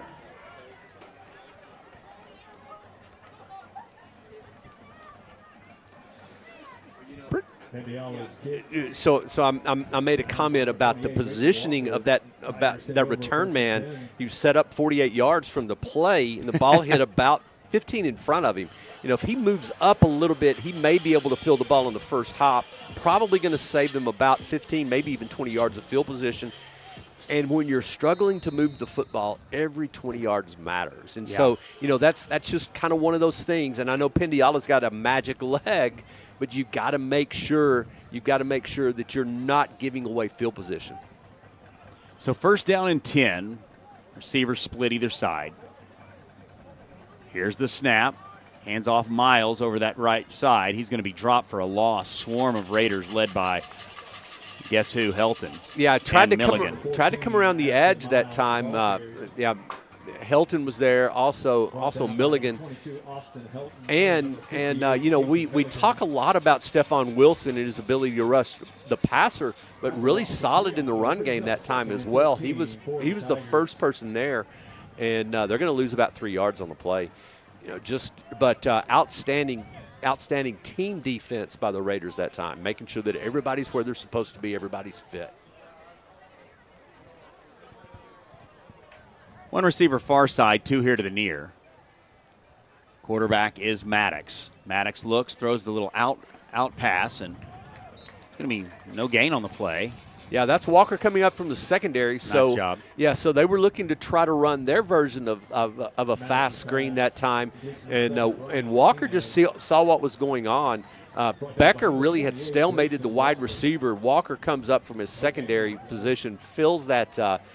We talk about filling the alley. That's what that safety has to do when he sees that. He comes up, fills the alley that time, knocks him for really maybe a yard gain on the play, and it's going to be 3rd down and 12. But again, good job by the Raiders making sure that the fits are where they need to be, David. 2 receivers on the near side, 1 to the far side. Let's see what Wills Point dials up here. Turns, hands off right up the middle, and a nice tackle there by Miles.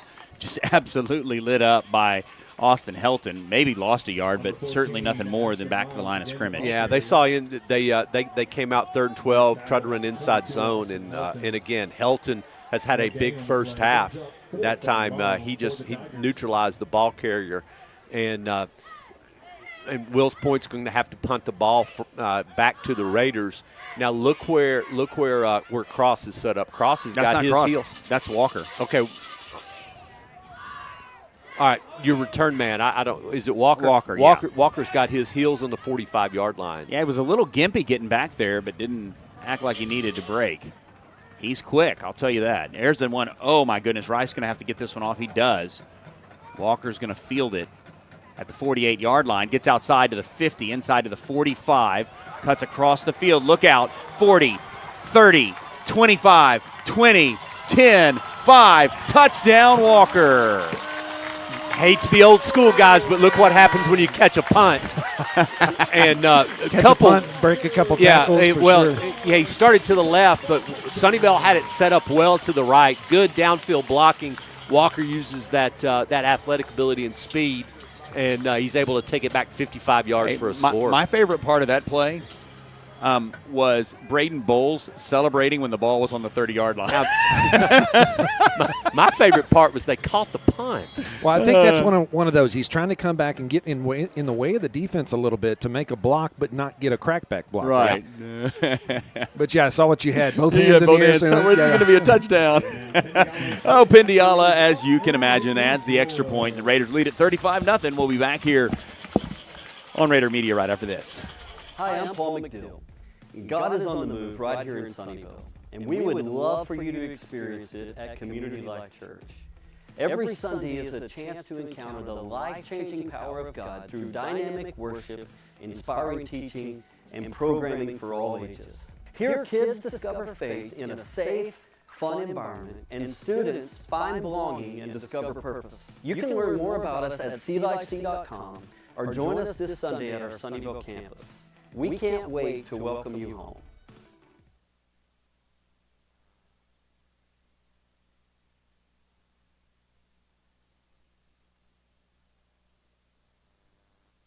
At 35-0, Raiders lead it. And Pindiala set to kick off for the Raiders. Well, Will's Point goes 3 and out. The high snap. Did not know if the punter was going to be able to get it off or not. He got a decent punt, but Walker fielded it. We talked about, he had his heels on the 45. He caught it on the 45, and he was able to get the ball down the field for a Raider touchdown. So Pindiala set to kick off here. Back deep is Martinez. The senior awaits the kick from Pindiala, and ball almost was in play. That was really close. Look, Paul Griffin is the first one there. That would have been something else. It checked up on the goal line, and the official quickly signaled a touchback. But 4:41 to go in the first half. Offensively, Sunnyvale has not done that much. They had one series. They haven't had the ball, but have not had the football that much. Well, you had a 12-yard drive. Well, no, I'm just talking this quarter. Yeah. Well, yeah, I know you stopped, but I'm just saying you had a 12-yard drive, and then you had after that punt, and then you had a 40-yard drive, one aided by a face mask, and you just keep looking at it. You're like, man, you're just not getting much. Well, very opportunistic. Defense has done a good job. Wills Point staying true to form. They've only got 2 wideouts, 9 people in the box. So first and 10. Here's the handoff to Miles over that right side, and he runs into Jude Miles right at the line of scrimmage. We'll give him one. Miles, the ball carrier. Number 50, Jude Miles on the tackle. So it's 30. Oh, is there a penalty marker? They're calling here. Dead ball, personal foul. Sunnyvale did not see that. Yeah, didn't get the number. Again, dead ball had to have been after the whistle blew, maybe a late hit, something along that nature. The officials are going to mark it off, and it's going to create a first down for Wills Point. Yes, those mental lapses that, you Raiders got one more week before it really, really matters, right? Once we get into the playoffs, you got to get that stuff cleaned up. Well, next week it matters too. You got to get that district championship.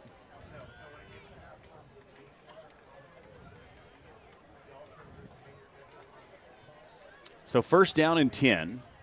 2 receivers wide side, 1 here to the near.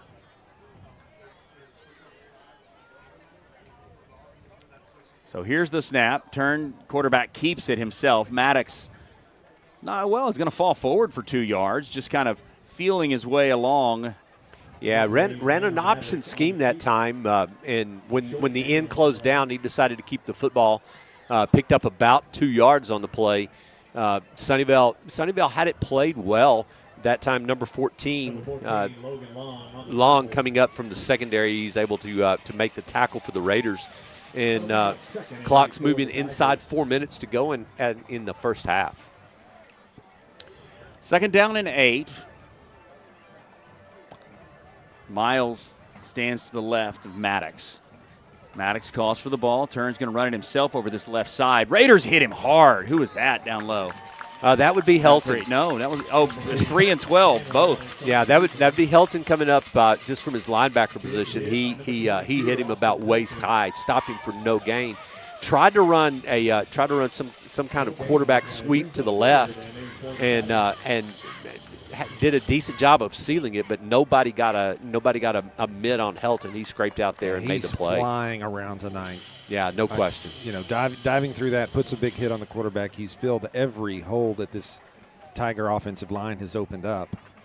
Third and 8. They ran the ball last time on 3rd and long.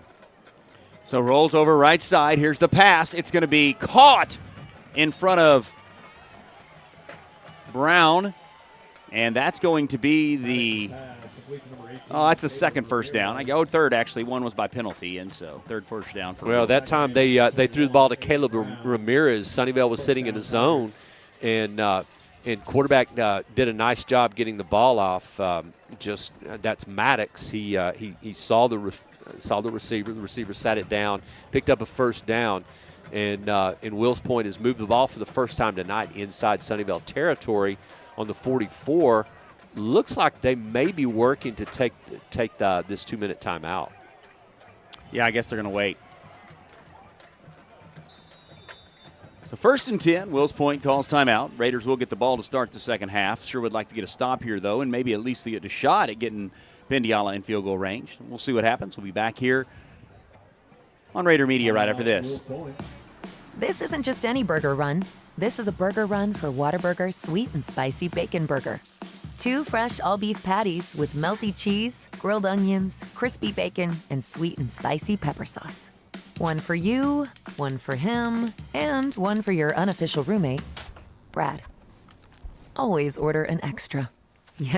For Brad. The all-time favorite sweet and spicy bacon burger from Whataburger. Just like you like it.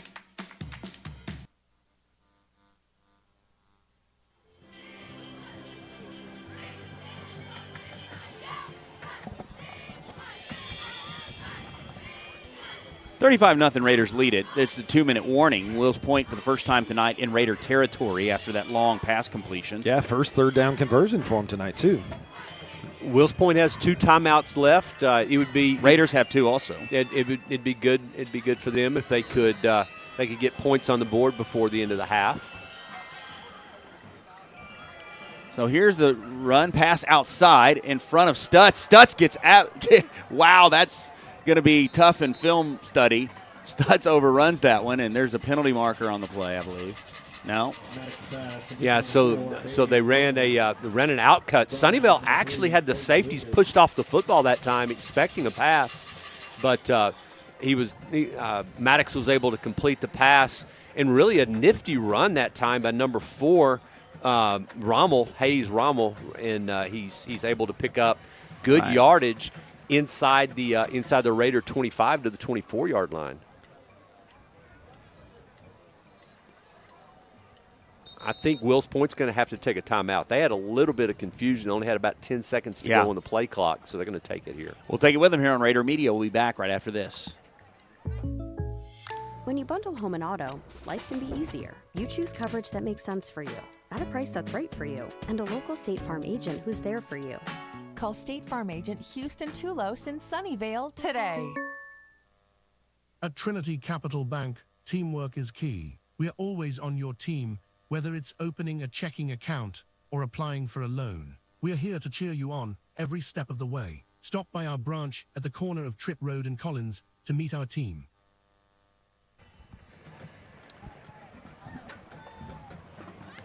So here's the situation. It's a 1st and 10 for Wills Point at the Sunnyvale Raider 24, by far their deepest penetration of the night. Yeah, a couple nice pass plays that time by the Tigers. Great point by Brandon. The first down conversion on 3rd and 8, and then that time just a really nice pitch and catch. Rommel on the receiving end, and Wills Point's got it going. So 1st and 10, 2 receivers wide side, 2 to the near side. Miles stands to the right of Tanner Maddox. Sunnyvale playing 4 across coverage. That really the essence there is to just make sure you don't give up anything over the top. Here's the snap, turns, fakes it, looks over right side. This ball's up in the air, and it's caught by the Raiders. That's going to be intercepted. Who is that? 50. Is that Samuel? 55? Tyler Samuel with the interception for the Raiders. Well, the quarterback was hit as he's throwing the football, and it does look like Tyler Samuel. Tyler Samuel comes down with it. I miss who got the hit. Was that Brandon Wright, number 13, coming off? The Raiders take over 1st and 10. I'm not sure who hit him. Yeah, could not tell. Do you have it recorded over there? So you've got 1:45 to go in the half. Sunnyvale's not great field position on their 28, but they've got plenty of time. Yeah. And still 2 timeouts yeah. left. Good situation here. Raiders haven't used one on defense. And they need this. They need this situation to because you never can tell in the playoffs when you've got to have it.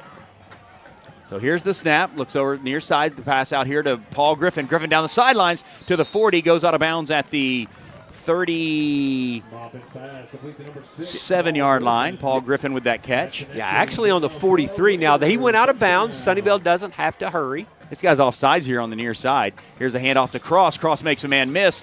Cuts outside to the 50, to the 45, to the 40. Cross down the sidelines. 30, 20, 10. Touchdown, Jaden Cross. And the Raiders just putting it on them.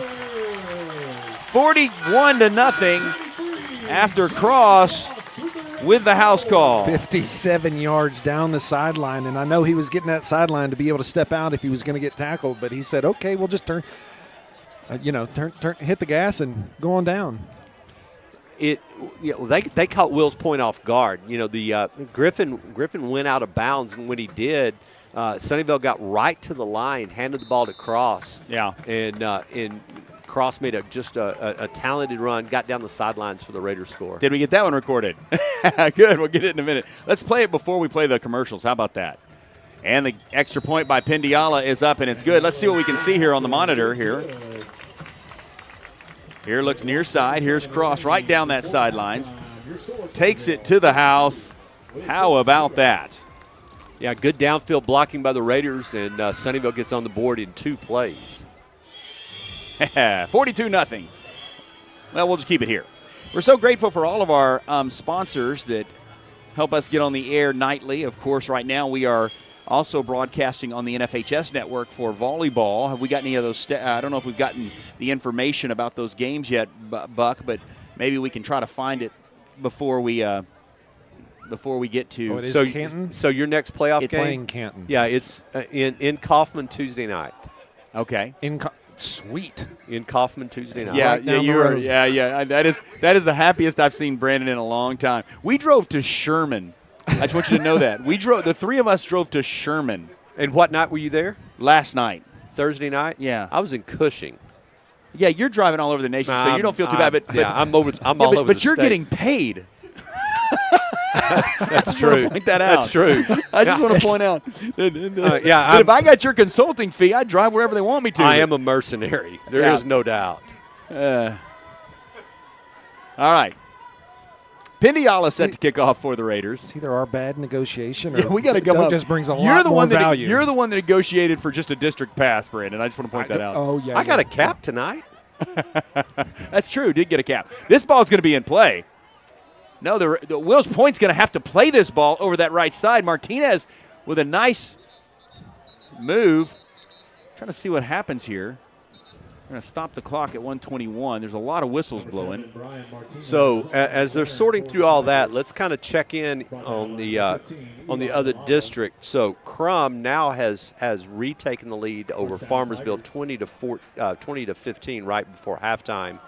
Van Alstyne all over Bonham 50 to 7. Yeah, both those were kind of foregone conclusions. Well, but it's 20 to it's now 28 to 15. They just scored with under 2 minutes. Oh to no, go. I didn't mean Crump Farmersville. I meant Bonham, Van Alstyne, and Sanger, Gainesville. Those were kind of those. But I will say the most interesting one is that Quinlan Ford leads Canton at halftime 10-7. 10-7. Yep. Yeah, Quinlan Ford leads 10-7. Okay, so the Raiders are going to have to kick again. Is that what the situation is? In the offsides. Offsides. In the Battle of the Yellow Jackets, Ferris leads Kemp 42-0 with 3:59 to go in the second quarter. Battle of the Yellow Jackets. In District 7, Pleasant Grove. I do think it's funny that they're Pleasant both Grove orange, leads though. Pittsburgh. Yeah, the Yellow Jackets that are orange. Orange Yellow Jackets. Pleasant Grove leads Pittsburgh 37-7. Gilmer over Spring Hill 29-14. And Van all over Paris 37-0. Kind of a Pendiala gets a chance to work on that big leg again. I will say Brian Martinez is a good athlete. You don't want to give him the ball on the full dead run. Here's the kick, and Martinez is going to call fair catch. Now, interestingly enough, the fair catch moves the ball out to the 35, doesn't it? Or the moves 30, it out to the 30. Yeah. Yep, moves it out to the 30. Yep. So that would Wills Point's going to have the ball in the 30. They've had some success throwing the football before the interception by the Raider defensive lineman in the last series. Well, they're going to put it on the 25. I thought that was to be set on the 30. Oh, me too. I'm not. The interesting thing is I'm not even sure that the Wills Point coaching staff is fully aware. A minute 20 to go in the first half. Wills Point's got one timeout left. Yeah, what do you do here if you're Wills Point? Raiders having see Fitzgerald in there. Little first half opportunity here for number 31 for the Raiders. I love me some JT Brewer playing a little middle linebacker. And then outside is Tucker Hartman. Hadn't played since junior high, but comes out and has done a great job his senior year. Here now is the handoff to number 7. So that is Brian Martinez. JT Brewer is a sophomore playing middle linebacker. I think Brewer's a junior now, I think. Yeah, he's a junior. Is he a junior? He's in Brooks' class or year. Second down and 5. Never mind. All these kids. Oh yeah, are old. that's right. That's right. He's a year behind Luke Peace. Year ahead of Luke Peace. That's correct. Speaking of that, Raiders with a sweep last night of not only the volleyball game that we were able to cover, where the Raiders won 3-0, but the 3 junior high teams and the 2 high school teams were victorious. Turn hands off, and a big hit there by Stefan. Man, Stefan's been good, hasn't he? Yeah, Wilson hits him in the backfield.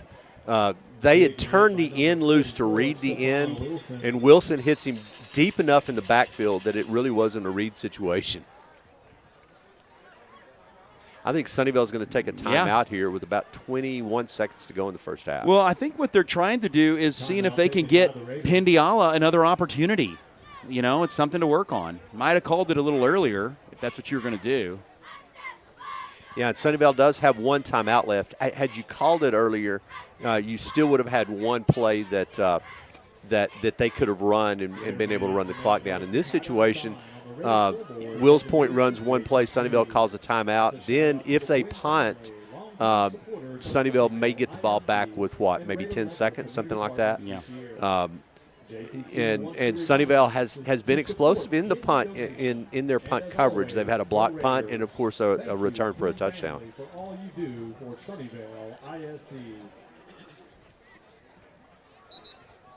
See what they choose to do here. 3rd down and 9 with 21 seconds remaining.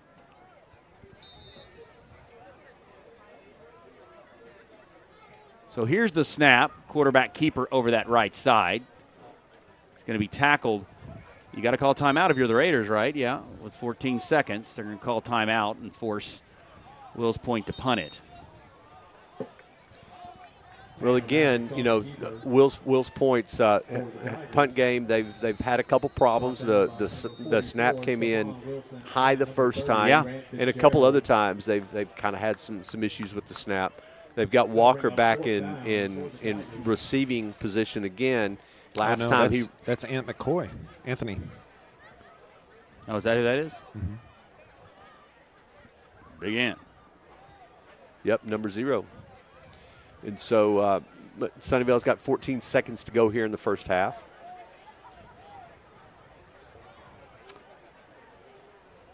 Ferris leads Kemp 42-0 as well. See if we get some of those local games over here. We've got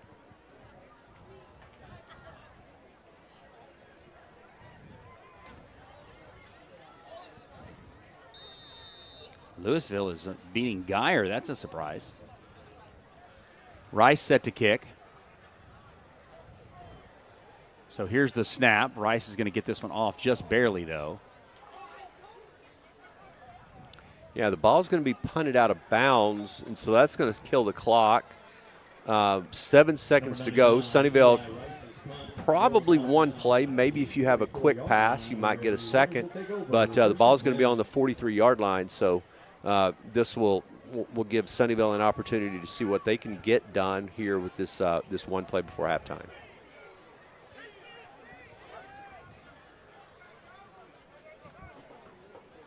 Not sure what they're going to do here, but it looks like they may give the ball to Casey Ekwu.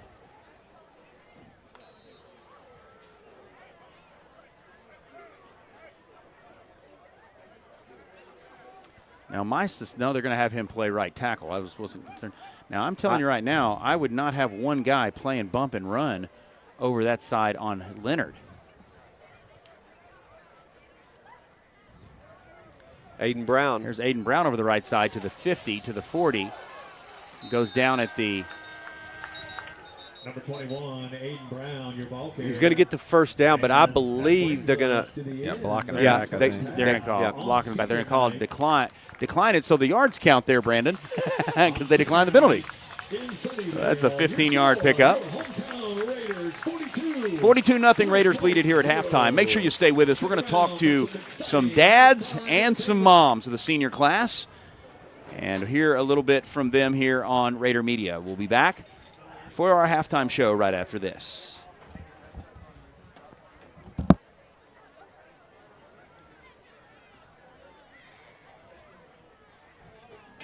We all know life at home has changed for everyone. At Trophy Nissan, you can now shop at home, drive at home, and buy at home with Trophy Nissan at home. That's right. Find the vehicle you like. Get your purchase started by clicking the red Buy at Home button. Get your trade-in value, apply for financing, and select your terms. And the best part, we'll even deliver the vehicle to you at no additional cost. Shop, drive, and buy at home with Trophy Nissan at home. Trophy, trophy, trophy Nissan.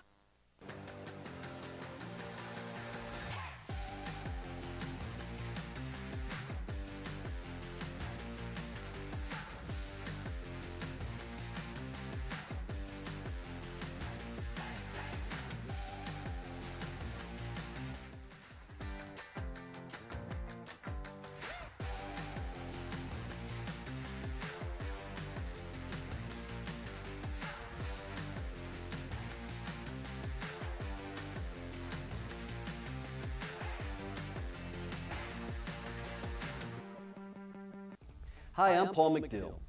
God is on the move right here in Sunnyvale, and we would love for you to experience it at Community Life Church. Every Sunday is a chance to encounter the life-changing power of God through dynamic worship, inspiring teaching, and programming for all ages. Here, kids discover faith in a safe, fun environment, and students find belonging and discover purpose. You can learn more about us at clifec.com or join us this Sunday at our Sunnyvale campus. We can't wait to welcome you home.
This isn't just any burger run.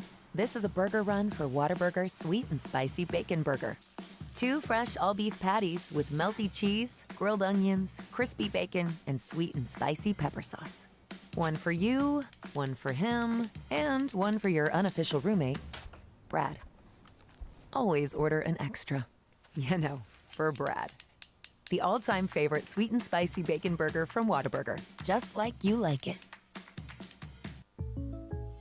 When you bundle home and auto, life can be easier. You choose coverage that makes sense for you, at a price that's right for you, and a local State Farm agent who's there for you. Call State Farm agent Houston Tulos in Sunnyvale today. At Trinity Capital Bank, teamwork is key. We are always on your team, whether it's opening a checking account or applying for a loan. We are here to cheer you on every step of the way. Stop by our branch at the corner of Tripp Road and Collins to meet our team.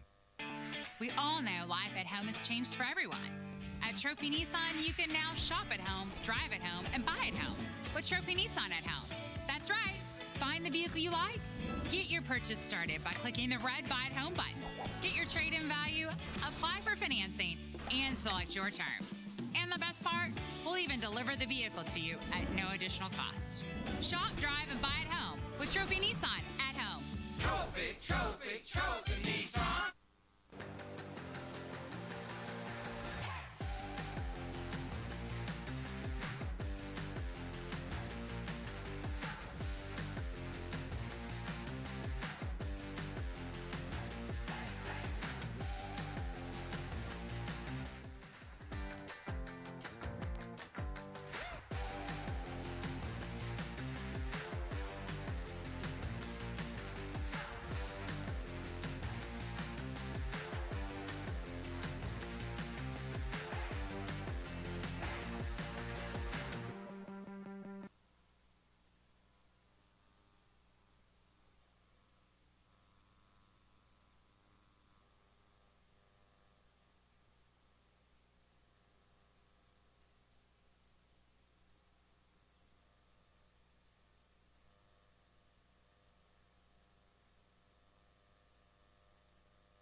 Hi, I'm Paul McDill.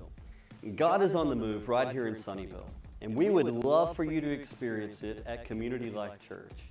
Every Sunday is a chance to encounter the life-changing power of God through dynamic worship, inspiring teaching, and programming for all ages.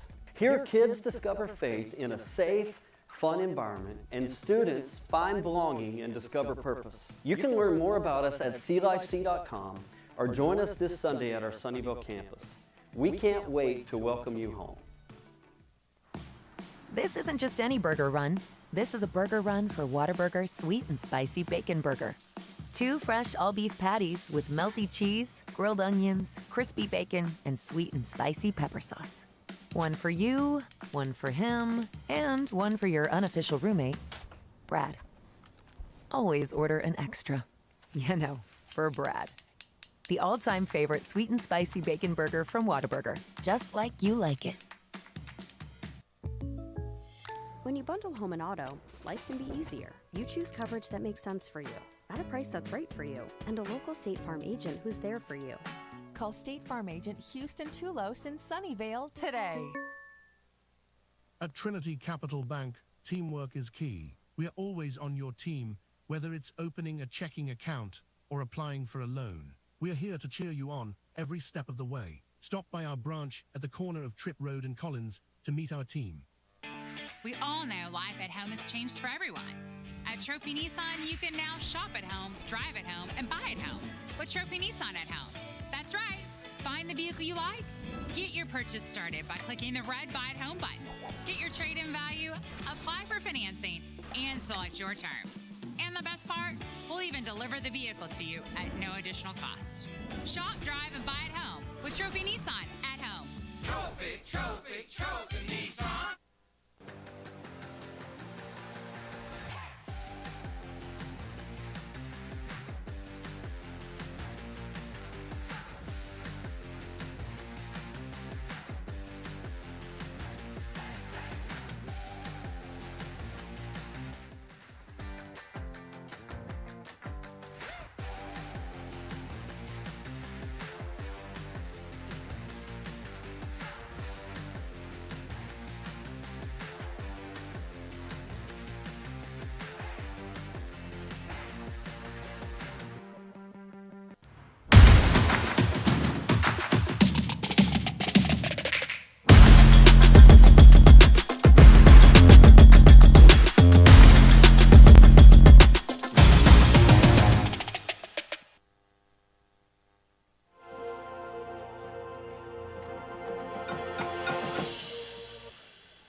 Back here at Raider Stadium, Sunnyvale Raiders lead at 42-0 over the Wills Point Tigers. And now joining me here on halftime are a couple of the old Sarissa coaches for this Sunnyvale senior class. Wanted to talk to a couple of them. These also happen to be dads.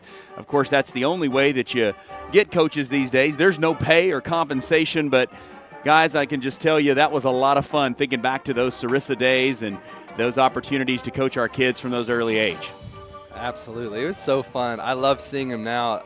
And the proudest thing about all this is a lot of the boys that we coach are out there starters and just killing it on both sides of the ball. It's fun. Yeah, I think we were counting earlier, 15 starters for the Raiders that played for us back in those days. Shad, I know that means a lot to you with both your boys actually 3-year starters for the Raiders. It has to be fulfilling to know that you got to make that investment in them, not just in football, but in that time. No, it's definitely been a great experience to watch them grow up. They're just excellent friends out there, great teammates, and you can still pick up their own nuances that they had when they were little kids in the field, just the way they walk, the way they behave, the way they act. So that's real cool to see. Yeah, Chris isn't in here yet, but it's interesting that we were watching those videos today, and honestly, both Peanut, I saw, there's a touchdown by Peanut, a couple by Peanut, a couple by Drew, and a couple by Ben, and I could tell all three of them running that it was them. I mean, I didn't have to see their numbers. You could just tell that big, long Peanut stride, and kind of the back, the shoulder-to-shoulder sideways by Drew. That's so fun. Well, let's just talk a little bit about that coaching philosophy and the development, player development that we made a priority. How did you come into practice each day? Eddie, we'll start with you. I mean, you did a great job leading us, Dave. So you always had the plans, and we all had our specialized moments. Really just taking wherever our boys were. And I think the best part of that was just seeing them, loving on them, encouraging them as young men. We were learning the game, but also just really building leadership and love and courage into those boys at a young age. That was my really focus, was just to encourage and lift them up and make sure that they are good young men. Yeah. Yeah, so, Shad, I remember one of the things that we always kind of put forth is the priority of coaching other people's kids. And it's funny because I think back, you particularly doing the defensive backs, coaching my boys, and me coaching Drew as the quarterback. I think that's kind of interesting that we had that philosophy seem to work for us. Yeah, I think so. I mean, you're out there trying to get every player to be the best they can be, and teaching the game, not only the skills of the game, but a little bit of toughness and a little bit of grit along the way. Right. Yeah. There we go. Yeah, it certainly does. And I think one of the things we wanted to make sure of, Chris Cross now joining us here in the booth, and one of the things that we took very seriously was physicality, and we see that even to today. As the defensive coordinator, Chris, that had to be really has to be special to watch these guys play so aggressively. Oh, absolutely. They've just done that since they got together. They always feed off each other. They pick each other up. They kind of do like how we did coaching. Right. There's somebody that's hyped. There's somebody that's quiet.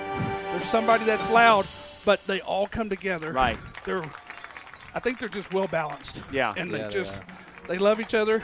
Yeah. They play hard for each other. And right now, sorry, I'm out of breath. I ran upstairs. I made him run up the stairs. Yes. but I know which coach was the hype and the loud one. So it was Chris. There was a couple of us. I do want to say thank you, Coach Griff, for getting that together, because you got that all organized, and hopefully we gave them a good foundation, and they've just grown and gotten better over time. Yeah. My heart and prayer goes out to Drew right now. Yeah, certainly so. Yeah.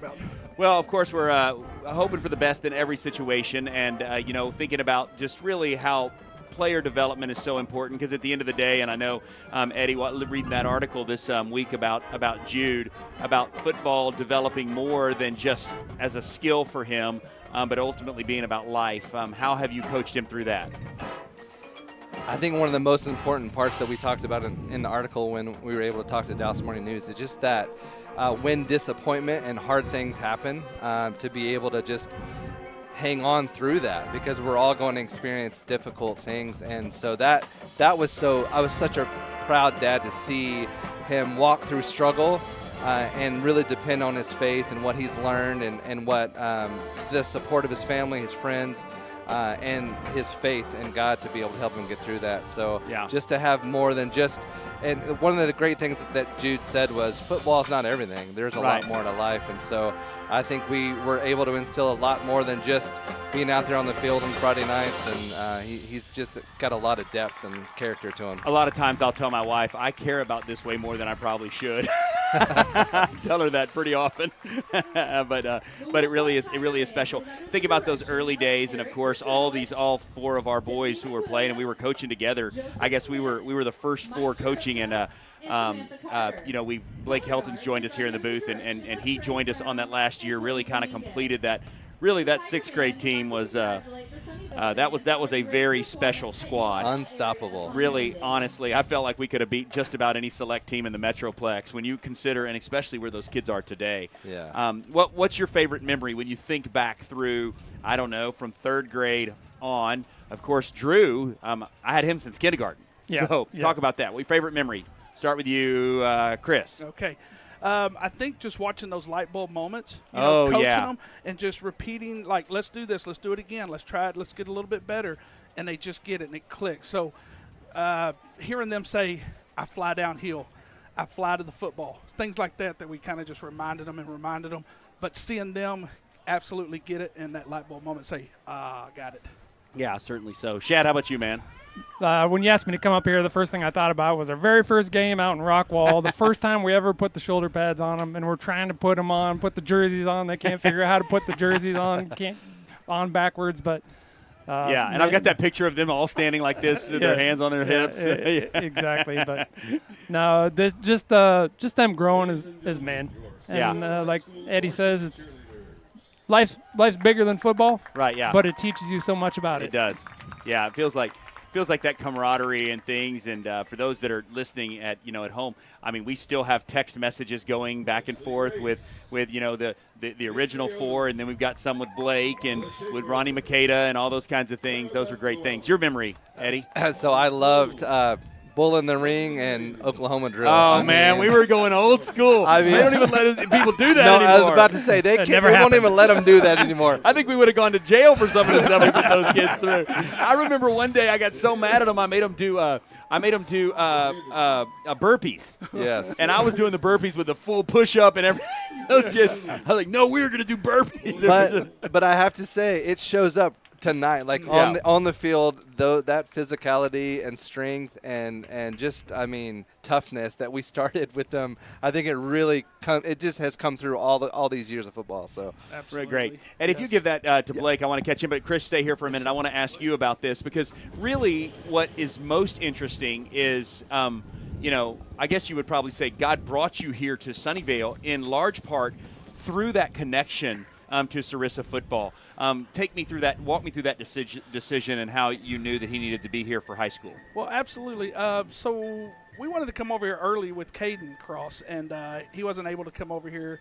But I got a phone call from Griff and said, you know what, it's time to get Peanut over here. We need to get Peanut over here with this group. And I've always respected the Sunnyvale Sarissa group. It's well oiled. It's run really from start to finish. They play everything together. They grow together. So I really wanted him to be a part of that. And so once we were able to play with y'all in 3rd grade, winning 3 Super Bowls out of 4 years with this awesome group of coaches and men and the young guys we were playing, he was just a brother to these guys, and they welcomed him into the community. So. Yeah, and you see that brotherhood. It's so easy. Yes. It's so easy to see how these guys, when one of them scores a touchdown or does something great, how they celebrate. And you think about last year when I guess actually when Peanut got hurt, when Drew was going through his hard time, and Helton, of course, going through that entire season. We'll get to that in just a moment.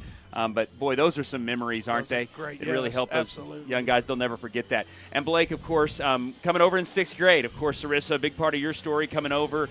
How so disappointing when Austin was told that he couldn't run the football because he was 5 pounds over it because he was basically a full-grown man in 6th grade. 5 pounds. Yeah. He was. And And so talk about the process for you guys coming over here and being a part of the Sunnyvale community. You know, we came from Forney. We had already won 5 championships in Forney. Right, yeah. Uh-huh. We came over here, and we brought both the boys over. So excited. So, you know, to a great group of men, a group of young men. And, you know, I love to coach. I brought my boys up, and it was just an amazing atmosphere, an amazing time, an amazing group of young men. And, yeah, it was a great atmosphere. Yeah, it was something special. And like we said about that team, can I just tell y'all something really interesting? I was looking through the highlights, and I think y'all will find this interesting. You know, we had the scores, and I was looking for scores. It's hard to tell because, we were watching film. That's what I don't want to tell people. We were watching film when they were in 4th grade, okay? We're just going to be real clear. But so looking through that film, you're kind of looking for the scoring plays. So, it's kind of hard to tell on defense the way they play at that age. But I just want to mention, here was why this was so tough. Because when you take out Nelson, Jalen, Jack, Luke, Zeke, Tucker, Tyrus, and Cash, out of all of those highlights, I'm going, those guys aren't even playing anymore for the Sunnyvale Raiders, and that is quite the ball club and quite the group of athletes, isn't it? It was an amazing 6th grade class, and I don't know if a lot of people saw me, but I grabbed the 26. I call them the 26, the group 26, and I grabbed them before the game, and we all knelt. Yeah. In the end of the end zone. Yeah. And I did my talk, and Jude led us in a complete prayer of our group. Yeah. And it was an amazing moment with the group 26. Yeah. That's awesome. The class of 2026. And we mentioned a while ago, 15 or 16 of those are starters of the kids that we coached, and how incredible is that opportunity. Well, fellas, thanks for joining us here. I hope that you've enjoyed this little trip down memory lane. Absolutely. Yes, thank you. Yeah, thanks, Dave. Coach. Yeah, more football to be played. We're going to take a quick break. We'll be back here to talk to a few of the moms. It's 42-0. Raiders lead it over Wills Point Tigers. We'll be back here on the Raider Media right after this. Hi, I'm Paul McDill. God is on the move right here in Sunnyvale, and we would love for you to experience it at Community Life Church. Every Sunday is a chance to encounter the life-changing power of God through dynamic worship, inspiring teaching, and programming for all ages. Here, kids discover faith in a safe, fun environment, and students find belonging and discover purpose. You can learn more about us at clifec.com or join us this Sunday at our Sunnyvale campus. We can't wait to welcome you home. This isn't just any burger run. This is a burger run for Whataburger Sweet and Spicy Bacon Burger. 2 fresh all-beef patties with melty cheese, grilled onions, crispy bacon, and sweet and spicy pepper sauce. One for you, one for him, and one for your unofficial roommate, Brad. Always order an extra.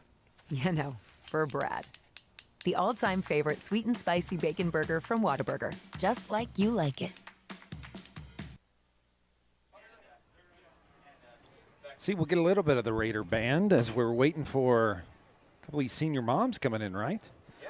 That they'll be coming in here in just a minute, but Raider band's about to get going, so we'll listen to them.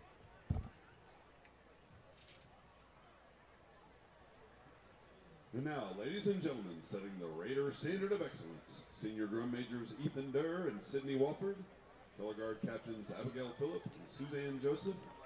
Drum majors, you may begin your performance when ready. Ladies and gentlemen, the sound of Sunnyvale, your Raider Pride marching band.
42-0 is our score here in Wills Point. Sunnyvale Raiders taking on the Wills Point Tigers. And now joining me on the halftime show, talk to some of the coaches of the young Sarissa Raiders, and now some of the moms joining us here on the halftime show. And, Gloria Pindiala is with us today.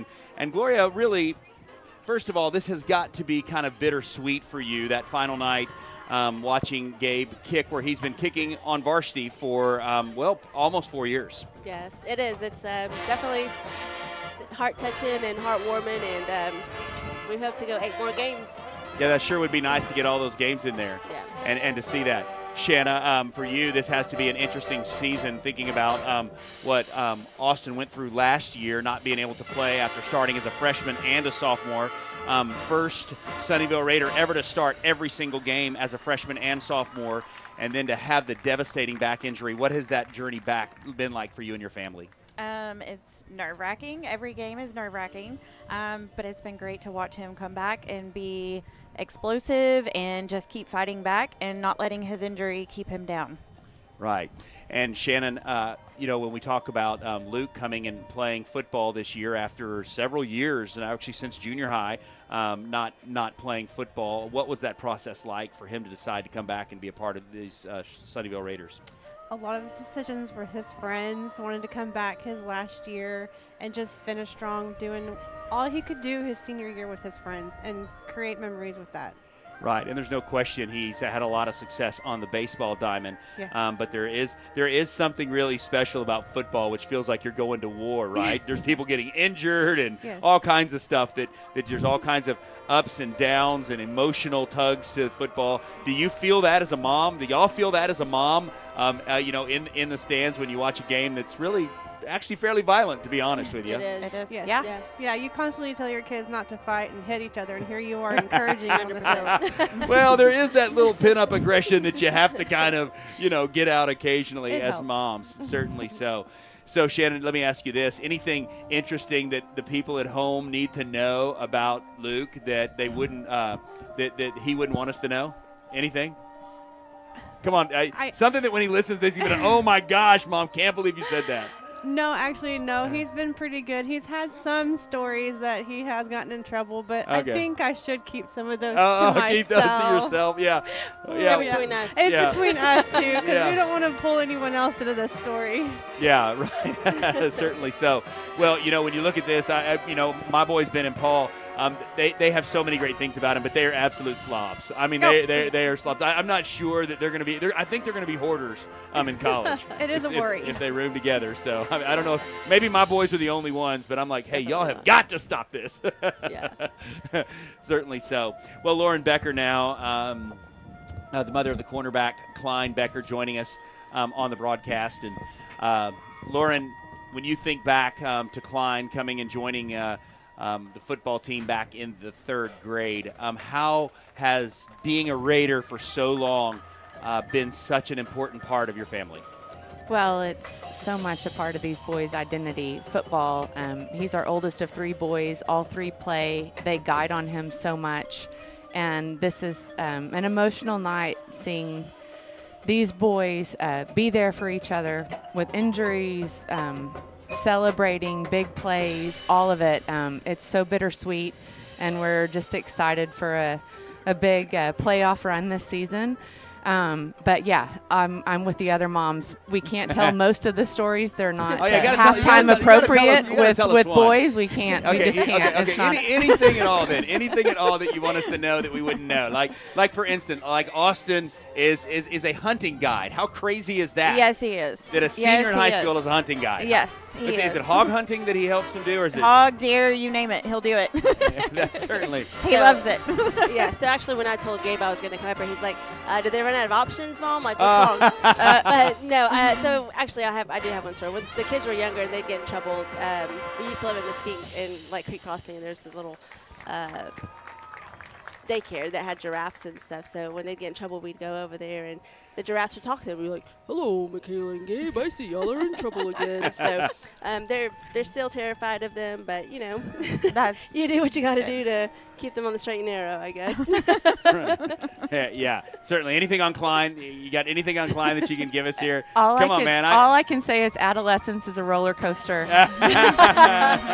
And these boys seem to be ending on a good note or having a great senior year, and we're just thrilled for them. Well, as I told people at church last Sunday, is that as parents, it's easy to think that God just wants to work on your kids, but a lot of times He's working on you through your kids. Yes, definitely. No question about that. For sure. Well, ladies, thank you so very much for joining us here on Raider Media. I hope that this is a great senior year for you guys. I hope, as Gloria Pindiala said a minute ago, that we get to do this for another 8 weeks or so. But tonight is a surreal one. Last one at this stadium. Watching them ever since they were in, first and second grade do it. Yes. Thank you for having us. Thank y'all so much, Thank ladies. you. Yeah, God bless you. It's 42-0 here. Sunnyvale Raiders lead the Wills Point Tigers. Halftime is almost over. The teams are out on the field about to replace the band, and we will be back for the start of the second half right after this. Everyone for listening. Raider fans, thank you for all the support. Go Raiders!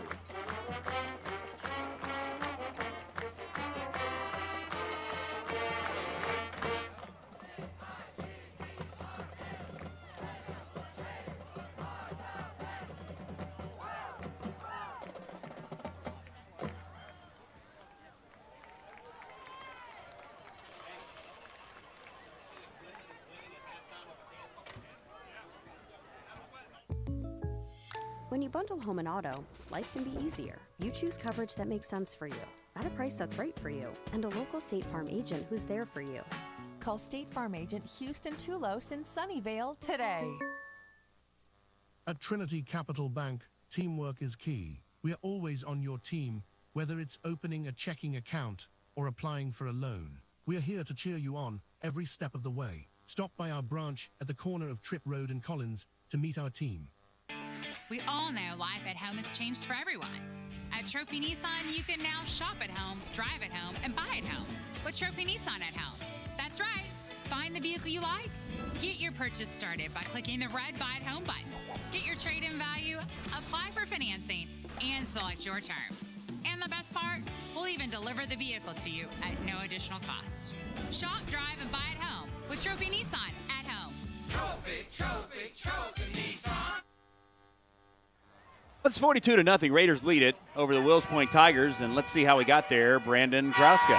So we'll go over some stats and get some levels situated. Man, that train horn and our mic.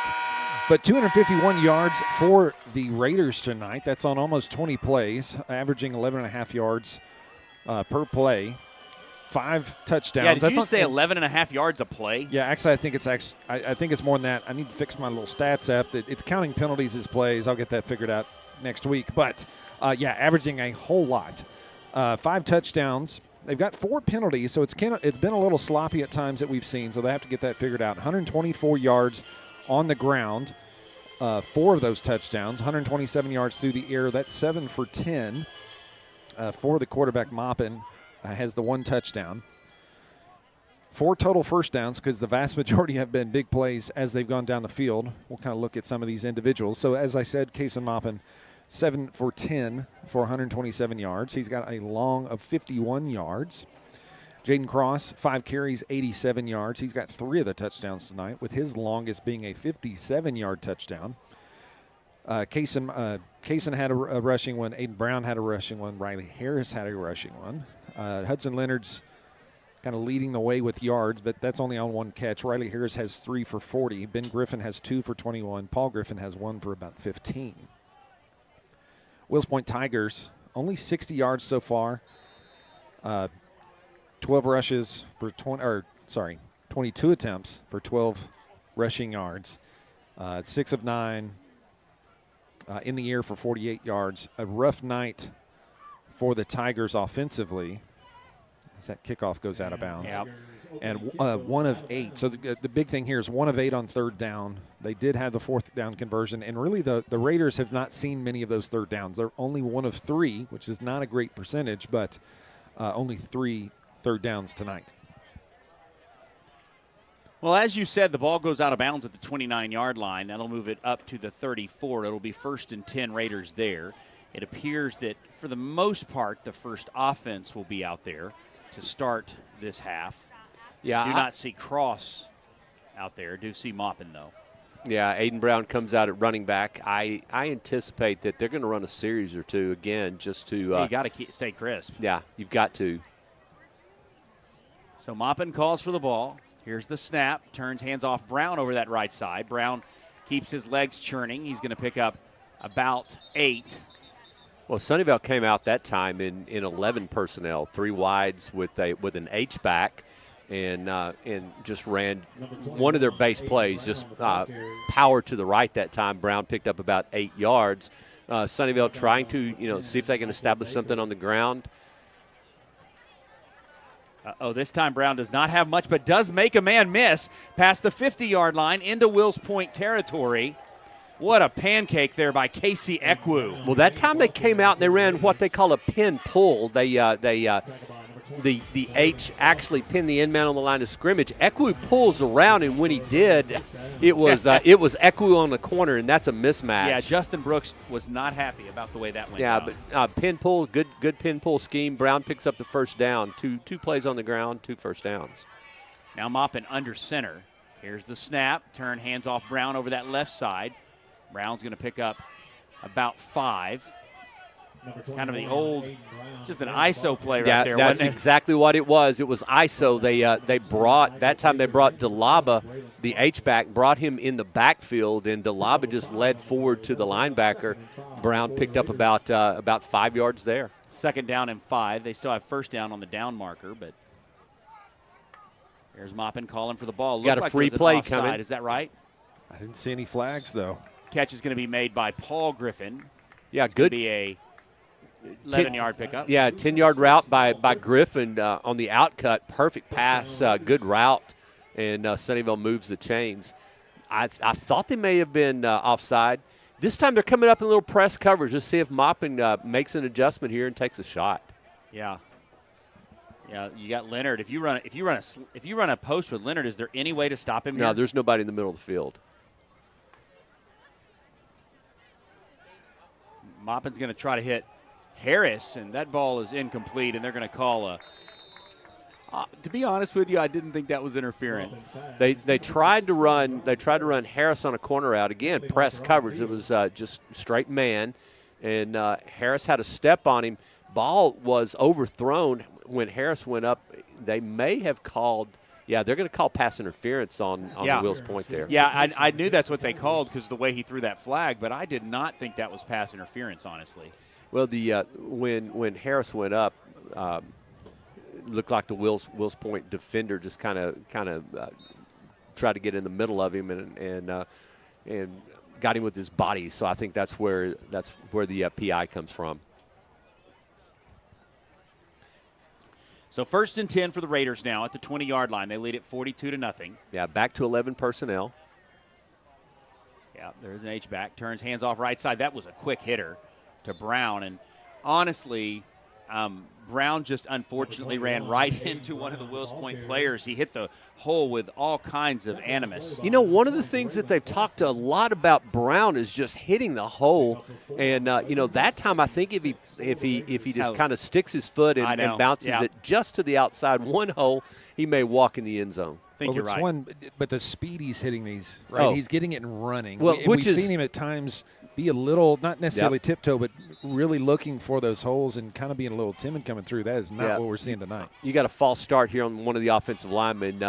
They I think it was Griffin that went in motion. Yeah, and, he was going backwards. So it was something up front. I think somebody got a little thrown off. Yeah, they're going to call false start here, and it's going to create 2nd and 11.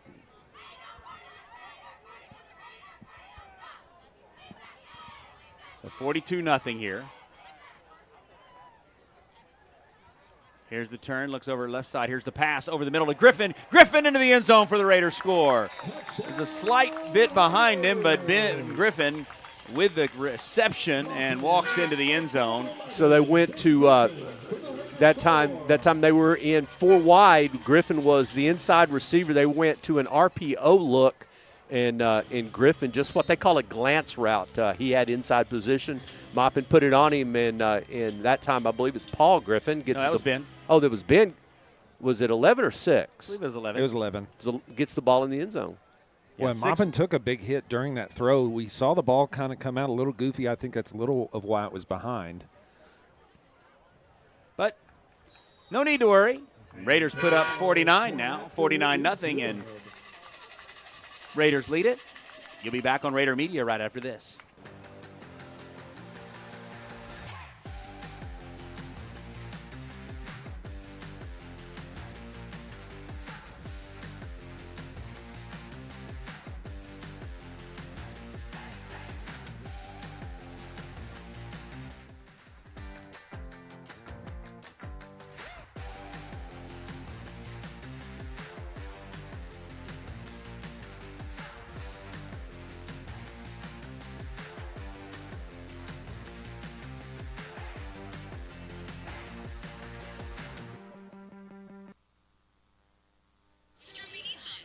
Outside, Ben ran the.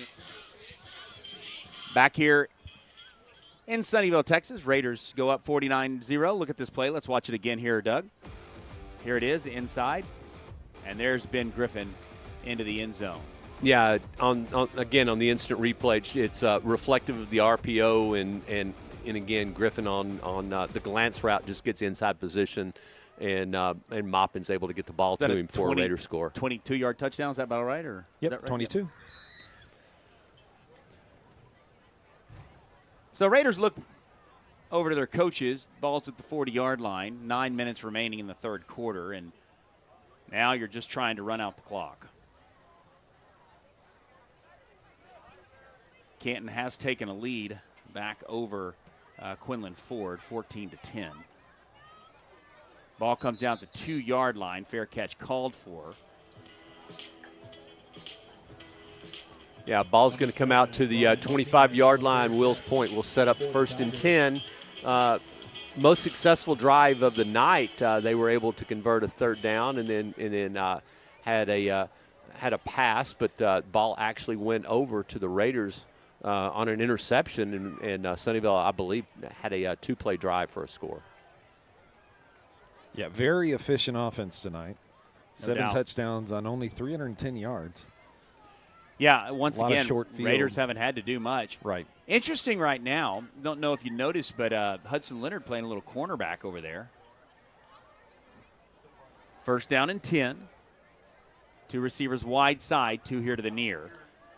Yeah, they've got Ivy at safety. Yeah. Kind of a different package right now. I guess especially if you're going to run Brown for a while at tailback. Here's the rush over right side. And, boy, Doug, this is what you were talking about, that very vanilla offense for Tanner Maddox. Just, well, yeah, kind of falls back to the line of scrimmage. A little different that time. They came out in a 4-wide look, trying to lighten the box a little bit, and they came out, ran quarterback draw there on 1st down, and really looking for the Raider defender that stopped that one, but no gain on 1st down. 2nd down and 10, turns, fakes to the right side. That ball is tipped, almost picked off by Helton. Gets right in that throwing lane, and ball falls incomplete. It's 3rd down and 10. Yeah, tried to play action, got the linebacker to step up, but Helton saw what was going on and reached up, deflected the ball, and now you've got 3rd and 10.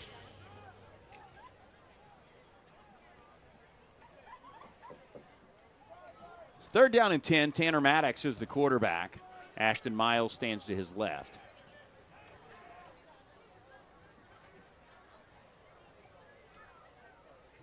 Here's the snap. Rolls over right side. Lots of blockers over there, but so is Helton, who makes a nice tackle behind the line of scrimmage. Well, yeah, 2 of the names that we brought up a lot, Helton from that middle linebacker spot, and then also Lucas coming from his from his outside linebacker position. You know, his job is really to set that anchor. You know, you talk about setting the edge. He did a good job doing that time, and Helton just scrapes in perfect position and stops the quarterback for a 1-yard gain. Oh, sorry, a 1-yard loss. It's going to set up 4th and 11 in a punt situation for Wills Point. 7:15, clock runs. Rice back.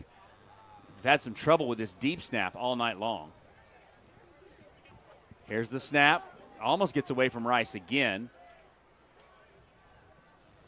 Ant's going to get away from it, and it's going to go out of bounds at the 49-yard line. Raiders will actually start in Wills Point territory. Yeah, short punt there. Again, high snap, but the punter was able to bring it down, punted the ball out of bounds, and Sunnyvale's going to set up in outstanding field position on Wills Point's 49. And we were talking earlier about Farmersville putting 15 up early on Crum Bobcats. Well, now it's 49-22 at halftime, Crum. That's getting somebody's attention, isn't it? Yeah. Canton Eagles just scored again. They're now up 21-10 over Quinlan. Figured that would happen. Well, if Canton beats Quinlan, it does set up a winner-take-all for the district championship in Canton next week. So here's a little pitch pass over to Harris. Harris cuts back to the middle of the field to the 40, spins at the 30, goes down at the 28-yard line. It'll be 1st and 10 Raiders there. So a fly sweep that time to Harris, and Maupin pitched the ball to him, so that does go down as a pass completion and passing yards. Old quarterbacks, we instead of handing that ball off, we like tossing that thing forward just a little bit. You know, it counts as the same as a deep square in. And if you fumble it, it's dead ball. So Maupin claps his hand, calls for the ball, looks over right side, is going to throw it out to Paul Griffin. Griffin makes the catch. Maupin's pass complete to number 6, Paul Griffin. Yeah, about a 5-yard out that time. Maybe it's going to make 6. I think 6. Yeah, close to 7 yards there from 7. Griffin. 6, maybe 7. Gain of 6 on the play brings up 2nd and 4 for the Raiders. But if the corner's back, you know, guys, that's something that the quarterback's seeing, the receiver's seeing, and they just take advantage of it.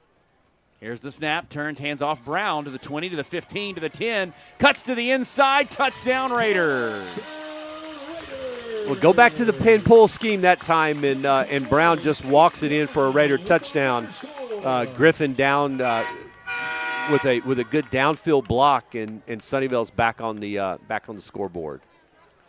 55-0 is our score. With 4:52 remaining. Well, one has to wonder if maybe that's the last you're going to see of Maupin for the night. I would think so. They've gotten 2 scores here in the third quarter, one by pass and then Brown on the run. So here's the snap. The hold, the kick is up, and it is good. And the new score, Sunnyvale Raiders 56, Wills Point Tigers 0. We'll be back here on Raider Media right after this.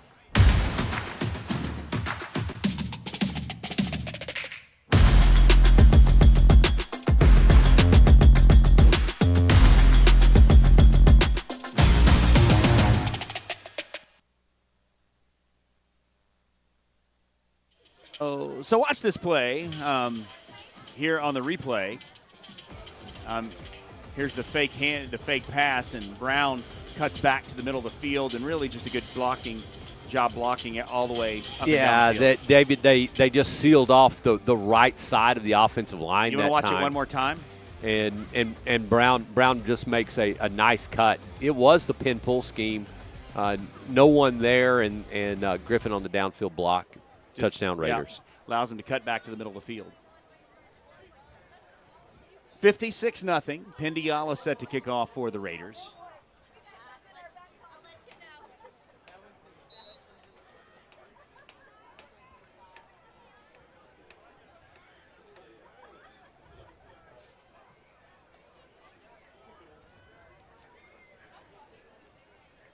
So here's Pendiala on the approach and the kick. Fair catch called for right at the goal line, and it'll be 1st and 10 at the 25-yard line. Well, Will's Point's going By the to. way, the clock is running. Well, yeah, I think at this point it's kind of in everyone's best interest for it to continue to run. Yeah, 21-10, Canton over Quinlan Ford. They have a 2-score lead midway through the third. In the other district, you're right. Crum has really opened things up on Farmersville, 42-15.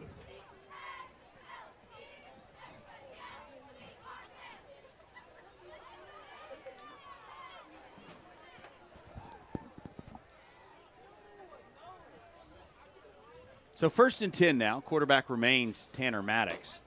Quite a few new names and faces in the game right now. Here's Hartman with a tackle on number 7, Brian Martinez. Martinez tries to get away, Number but 7, Brian Martinez, the ball carrier.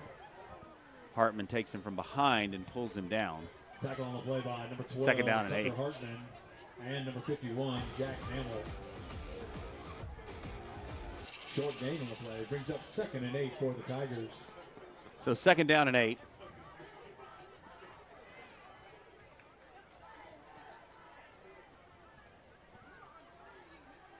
Here's the snap. Turns, looks over right side. The pass up in front of Bolds. Bolds drives his man out of bounds at the 32-yard line. It'll bring up 3rd down and 3.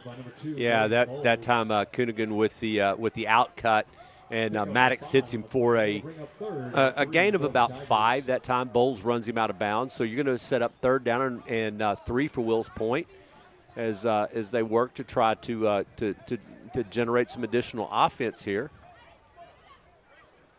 Sunnyvale subbing fairly liberally. There's a lot of people coming in for the Raiders. I'm not sure they're going to get everybody off of the field. Close enough. Maybe so. Or that right side, here goes Martinez. You got to watch him now. Raiders have to have some intensity. 7, you know, if you're one of these players that plays all week on scout team, this is your opportunity to come out under the lights and show that you're going to be ready to play maybe this year, but maybe not till next year. Yeah, no doubt. This is definitely an opportunity for some of the guys that don't get to play quite as much to come out and get some snaps. So it's not. It's an opportunity to get some of your information on film, which is incredibly important. Inside 2 minutes to go here in the third quarter. Clock is running. So here's the snap on the 1st down play. Looks over right side. Here's the pass in front of Bolds. I believe that was caught. That was a fantastic catch. Yeah, really good catch. By Coonigan. Yeah, Coonigan, and, well, they're going to call it incomplete now. No. I think they're marking it. No, yeah, they did. It. 2nd down and 5. No, they gave him a 5-yard pickup. Yep. He really. He announced it incomplete. Well, I was looking at that, but the Sunnyvale defense hadn't adjusted either. They were standing as if the ball had fallen incomplete, but they respot it. Obviously, we couldn't see his feet, but I thought it was a fantastic catch. I saw him grab it. So here's the snap, turns, hands off left side. Raiders have to keep contained, not able to do so. Look out here over that right side. Raiders in trouble. Down the sideline goes number 7, Brian Martinez, in for the Wills Point score. Well, you had said it coming in that Martinez had some foot speed. You can't let him do that. And when he turned the corner, there was really no one there, and Martinez keeps it for almost 60 yards around the corner for a Wills Point touchdown. I thought the clock was running. I'm so confused. Yeah. Okay.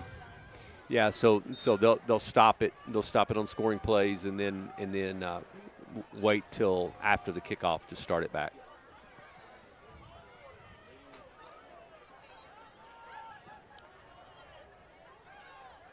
So here's the extra point try by Caden Sprayberry. Here's the kick, and I believe it's good. Yep. 56-7 is our new score. We'll be back here on Raider Media right after this. Hi, I'm Paul McDill. God is on the move right here in Sunnyvale. and we would love for you to experience it at Community Life Church. Every Sunday is a chance to encounter the life-changing power of God through dynamic worship, inspiring teaching, and programming for all ages. Here, kids discover faith in a safe, fun environment, and students find belonging and discover purpose. You can learn more about us at clifec.com or join us this Sunday at our Sunnyvale campus. We can't wait to welcome you home.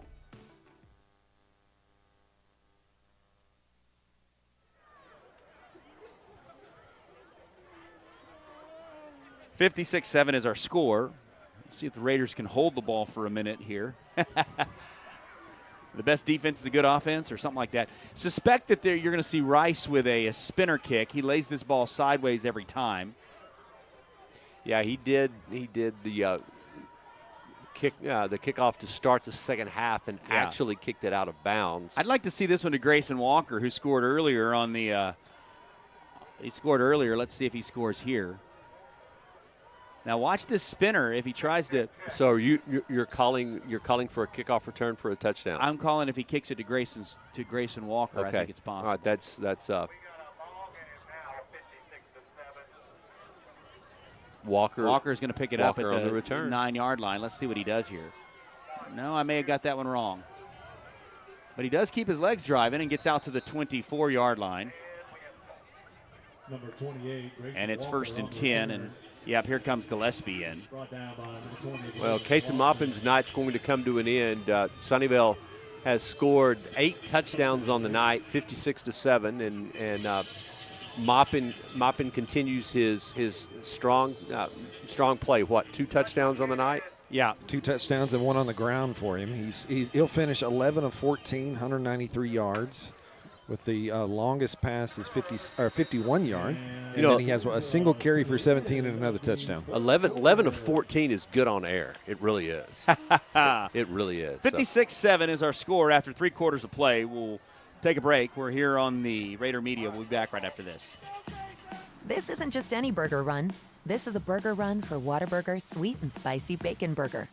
2 fresh all-beef patties with melty cheese, grilled onions, crispy bacon, and sweet and spicy pepper sauce. 1 for you, 1 for him, and 1 for your unofficial roommate, Brad. Always order an extra. You know, for Brad. The all-time favorite sweet and spicy bacon burger from Whataburger. Just like you like it.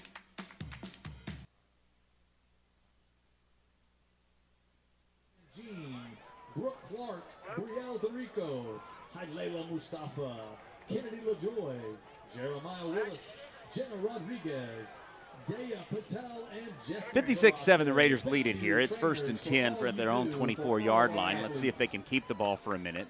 So the third quarter ended. They set the ball ready for play, and then they started the clock. So you saw a relatively quick third quarter, and Ben Gillespie is now out. So here's the snap. Turn. Gillespie keeps over that right side. He's going to pick up about 3 yards over that right side. I see Ethan Walker in there. I see Jack Hamill in there. Brady Neff. I'm sorry, I said Ben Gillespie. That's Elijah Gillespie. 53, Bobby White checked in up front. Gillespie keeps the ball for about 4 yards. 24 is Isaiah Baldwin. 32 is Grayson Fineglass. Here Gillespie over this left side. Keeps his legs driving. He's going to get to the... Flag's going to come in. It's going to be hold on the Raiders. They're going to call hold there. Huh. I'm not quite sure on who, though. I probably, in that situation, the side judge called it. You got to think maybe either or the tackle. Sometimes they'll call the tackle on that. But yeah, that's unfortunate. Yeah, but they're going to mark that off, so it's going to create a 2nd and 17 here. Clock continues to run.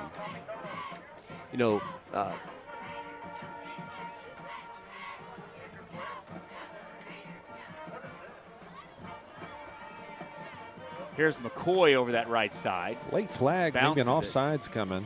On. Well, they didn't stop it, so Well, less illegal shift. There's another flag. Yeah, another flag over there. Got 2 flags on the play. So couldn't tell on the pre-snap whether it was, if it was procedure, they would have called it. They would have stopped it. Another hold. Got a hold. Well, wait. There's another flag. Yeah, but there's over a here flag on this side. Yeah. Yeah, he's hustling over there. Yeah, let's see. So they called a hold on the far side. If it was offside, then it would be an offsetting. Yep, and it is. It's offside, so it's going to be offsetting. Offsetting. So it'll just be a replay of the down. Yep. They'll take it back and they'll play 2nd and 17 so all I over don't again. understand why there's the whole point of running the clock is running the clock, isn't it?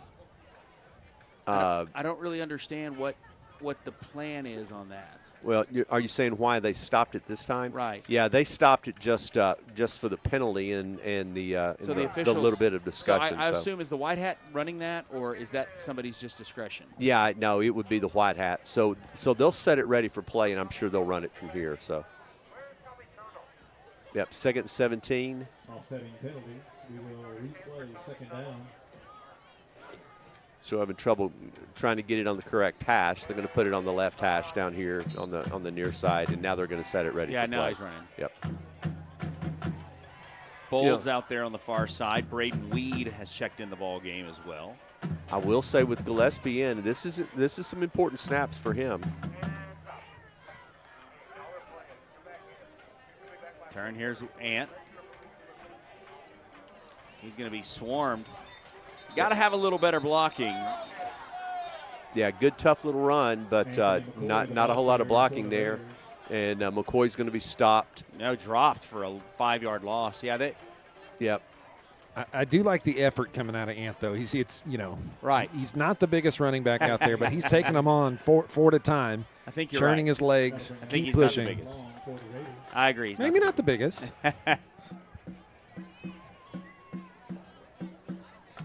But yeah, I'm definitely with you in that we've got to get some better blocking up front.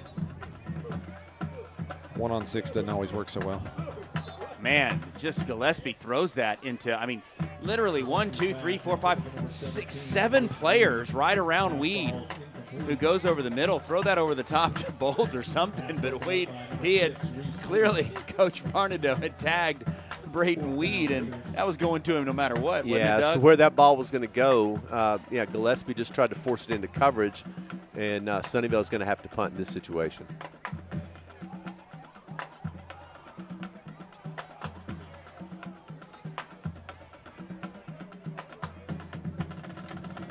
So Pindiala is going to call for the ball. Here's the snap. Punt. What a kick right here. That's a boomer. He was in the right position that time, Doug. Yeah, I got a little twisted on that in the first half, didn't I? Yeah, you did. I think that was going to be about 65 yards. Well, it'll be 1st and 10, and I'm assuming that Willows Point will send out their first team again. The Raiders, not so much. Very nice field flip for the senior. He's been such a weapon on those special teams. We saw it a couple times in Quinlan, right? He had 2 punts that ended up at the 2-yard line. This one doesn't quite get there, but to flip it like he did shows that big leg. Yeah, I think the line of scrimmage was the 14. So that's a 60+ yard punt. So Wills Point's going to get the ball back. You do want to see the Raider defense kind of rise up here a little bit.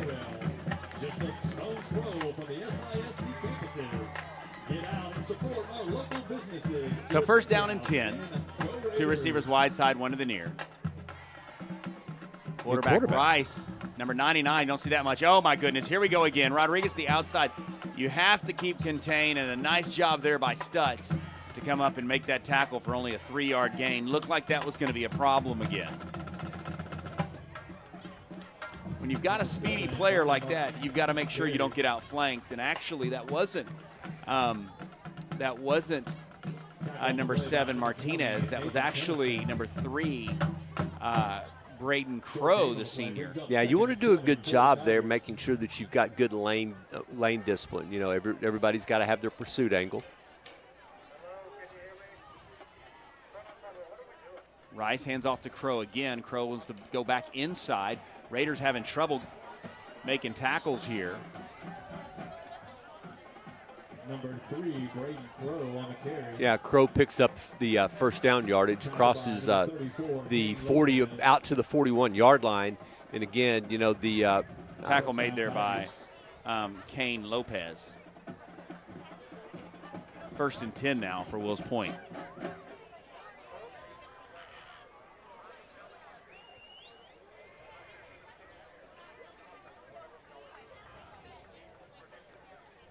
So 1st down and 10.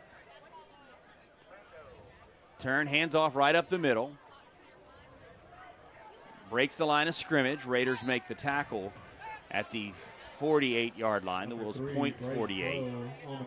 Bring up 2nd down. Yeah, Crow picks up about 7 there. And stop by Penniston, I believe, is the Raider defender that makes the tackle on the play.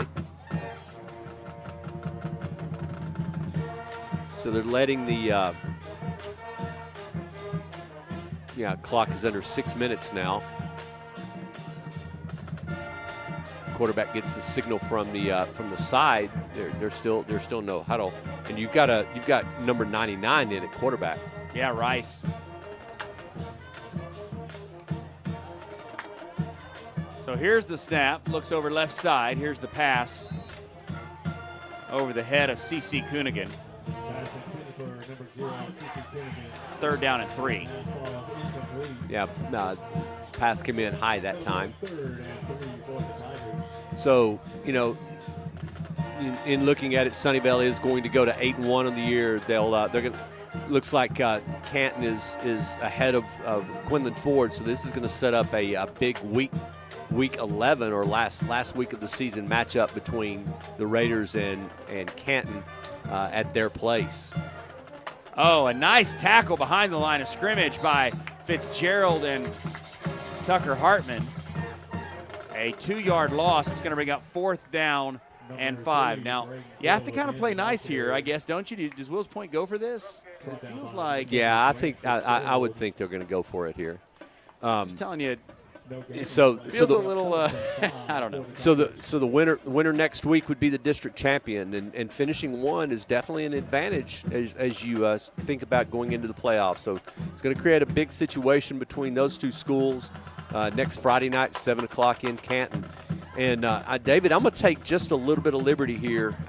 Senior night, last home ball game for a number of these seniors that have been not only a part of the program since 7th grade, but really the Sunnyvale Raider Youth Sports Program. And I'm going to give you a shout out, David. Just the number of years that you worked with these young men. Started with some of them. In fact, the twins, Ben and Paul, I actually worked with them when they were kindergartners. Yeah, I was actually coaching Luke's team at the time, the 6th grade team. And then you picked those guys up. You spent a lot of time with them and corrected all the mistakes you made. It took a full year worth. I'll guarantee I'm giving you a hard time. But I will tell you that I know it's bittersweet to watch these guys, but is there 12 guys on the field? But also to watch them. Perform and how well this group is performing, and it should be a fun playoff season. This ball's going to bounce, be picked up by Wills Point.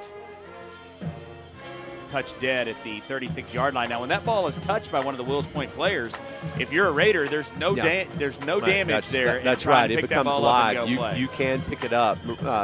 Wills Point got right back on it. So you've got 3 minutes to go in the game, and Sunnyvale's offense is going to come back in. Probably if they get 1 first down, that should finish this thing off. May finish it off anyway with the running clock. So my players of the game, I'm kind of thinking Casey Ekwu. Obviously there's a lot of guys we could get that came back, and Ekwu, oh my goodness, Gillespie not able to pick that ball up and falls down at the 30-yard line. Clock runs. I'm thinking Casey Ekwu, senior on senior night. And honestly, I feel like we got to go again.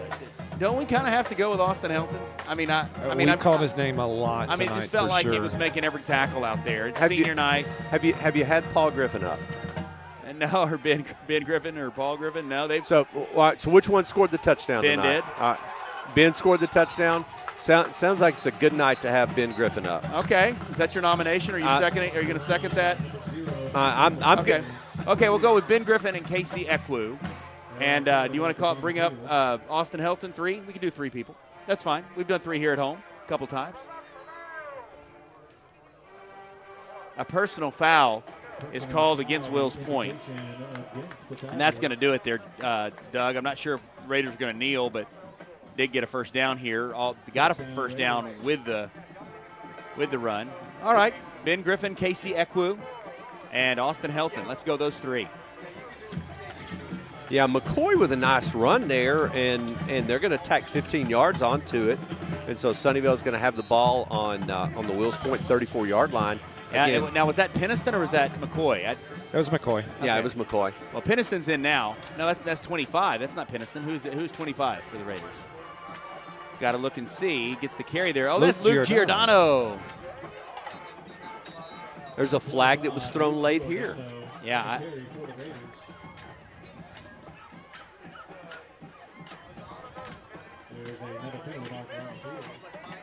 Not exactly sure why when you're losing 56-7.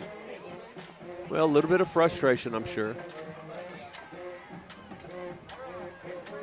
Giordano gets a carry, and now in comes. Yeah, here comes Peniston in.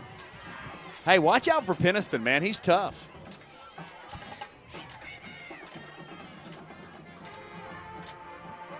Yeah. 15-yard penalty. Another personal foul against the Tigers.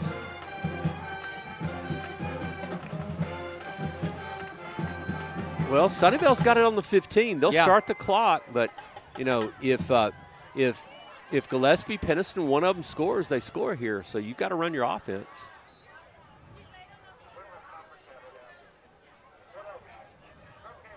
Here's Gillespie over that left side, and man, just not a lot going on over there.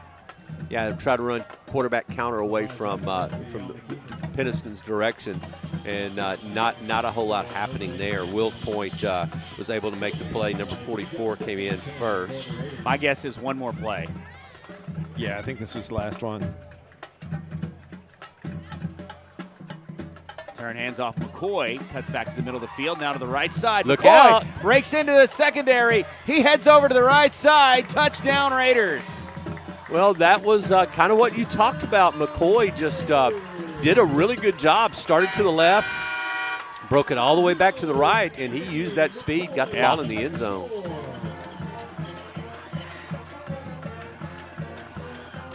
Yeah, the clock is running. This will be the last play of the ball game. Boy, wouldn't you hate to see somebody get hurt here? You know, like on an extra point? Yeah, you really would. Why would you even say that, David? Good gracious. Yeah, let's all play nice here. So here's Pendiala.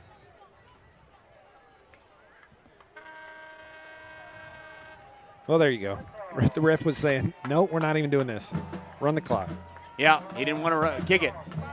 So the final score, 62-7. 62-7. No.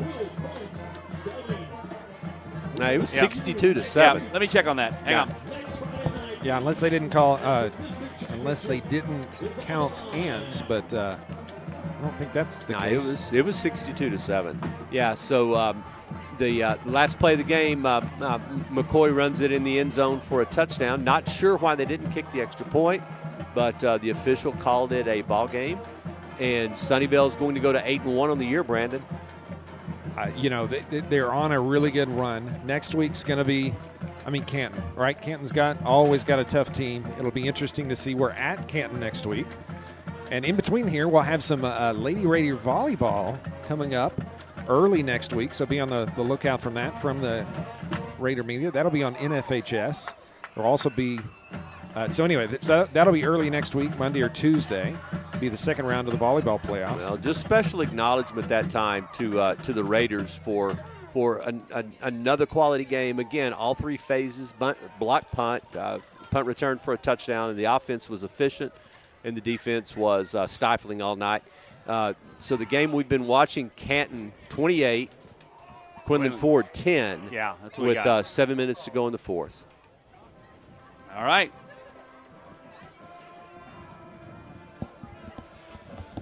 Well, the Raiders win at 62-7. We're going to be back here on Raider Media to talk to our players of the game and get some of those final stats from Brandon Krauska.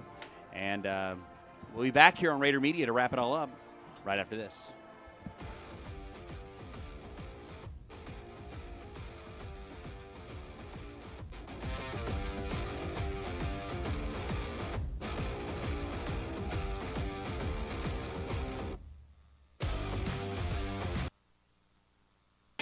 We all know life at home has changed for everyone.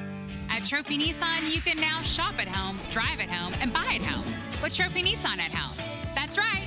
Find the vehicle you like. Get your purchase started by clicking the red Buy at Home button. Get your trade-in value, apply for financing, and select your terms. And the best part, we'll even deliver the vehicle to you at no additional cost. Shop, drive, and buy at home with Trophy Nissan at home. Trophy, trophy, trophy Nissan.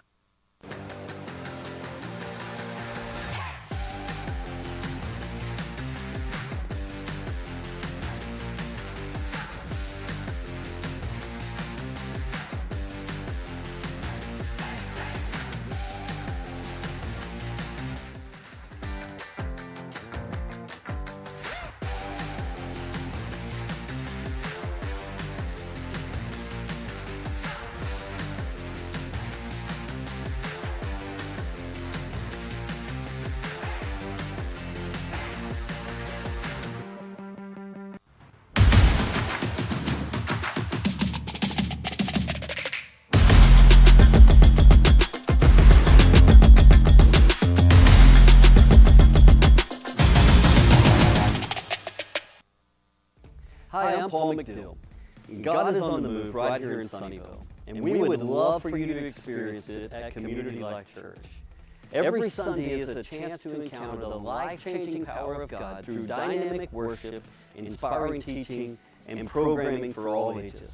Here, kids discover faith in a safe, fun environment, and students find belonging and discover purpose. You can learn more about us at clifec.com or join us this Sunday at our Sunnyvale campus. We can't wait to welcome you home. This isn't just any burger run. This is a burger run for Whataburger Sweet and Spicy Bacon Burger.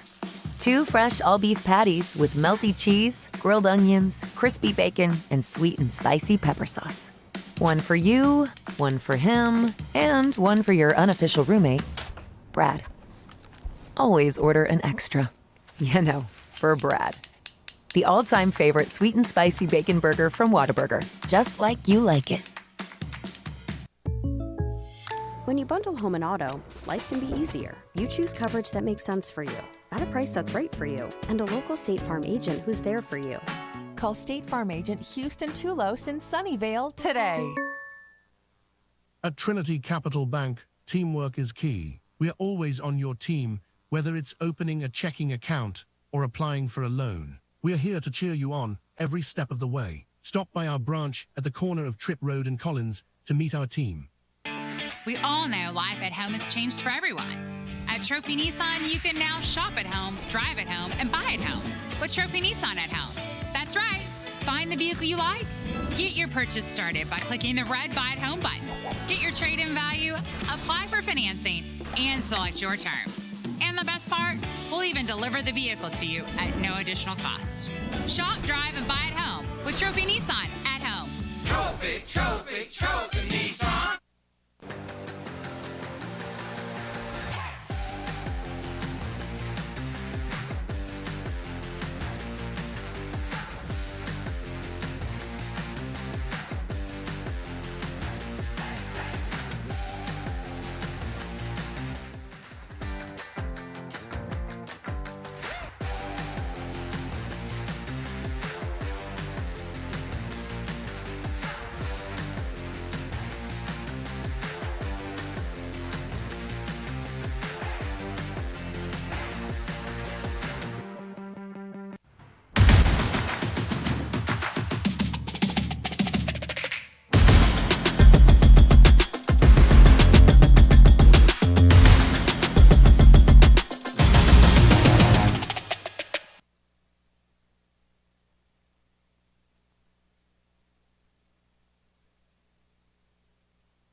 start with Casey Ekwu, the big guy up front.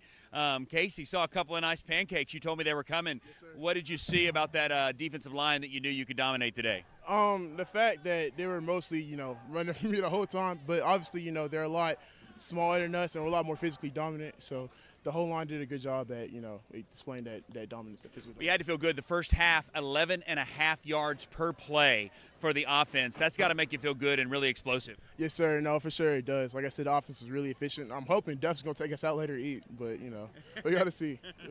And so when you take a look at what you can see for this team and what's happened, last year and this year, what has made this offensive line more effective than last year's squad? Definitely the leadership. I think me and Cooper have done a really good job at, stepping up and leading some of the younger guys. And we've been developing our skills the whole off season. And yeah, I mean that's really much it. Just the leadership that me and Cooper have been providing for the O-line unit.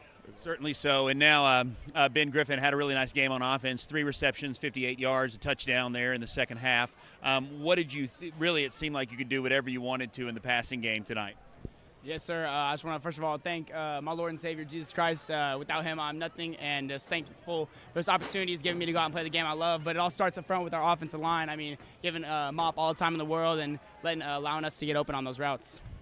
And when you look at some of those, the play of your quarterback this year, you have to be pleased with the kind of improvements that you've seen from Kason Maupin from last year to this year. Yes, sir.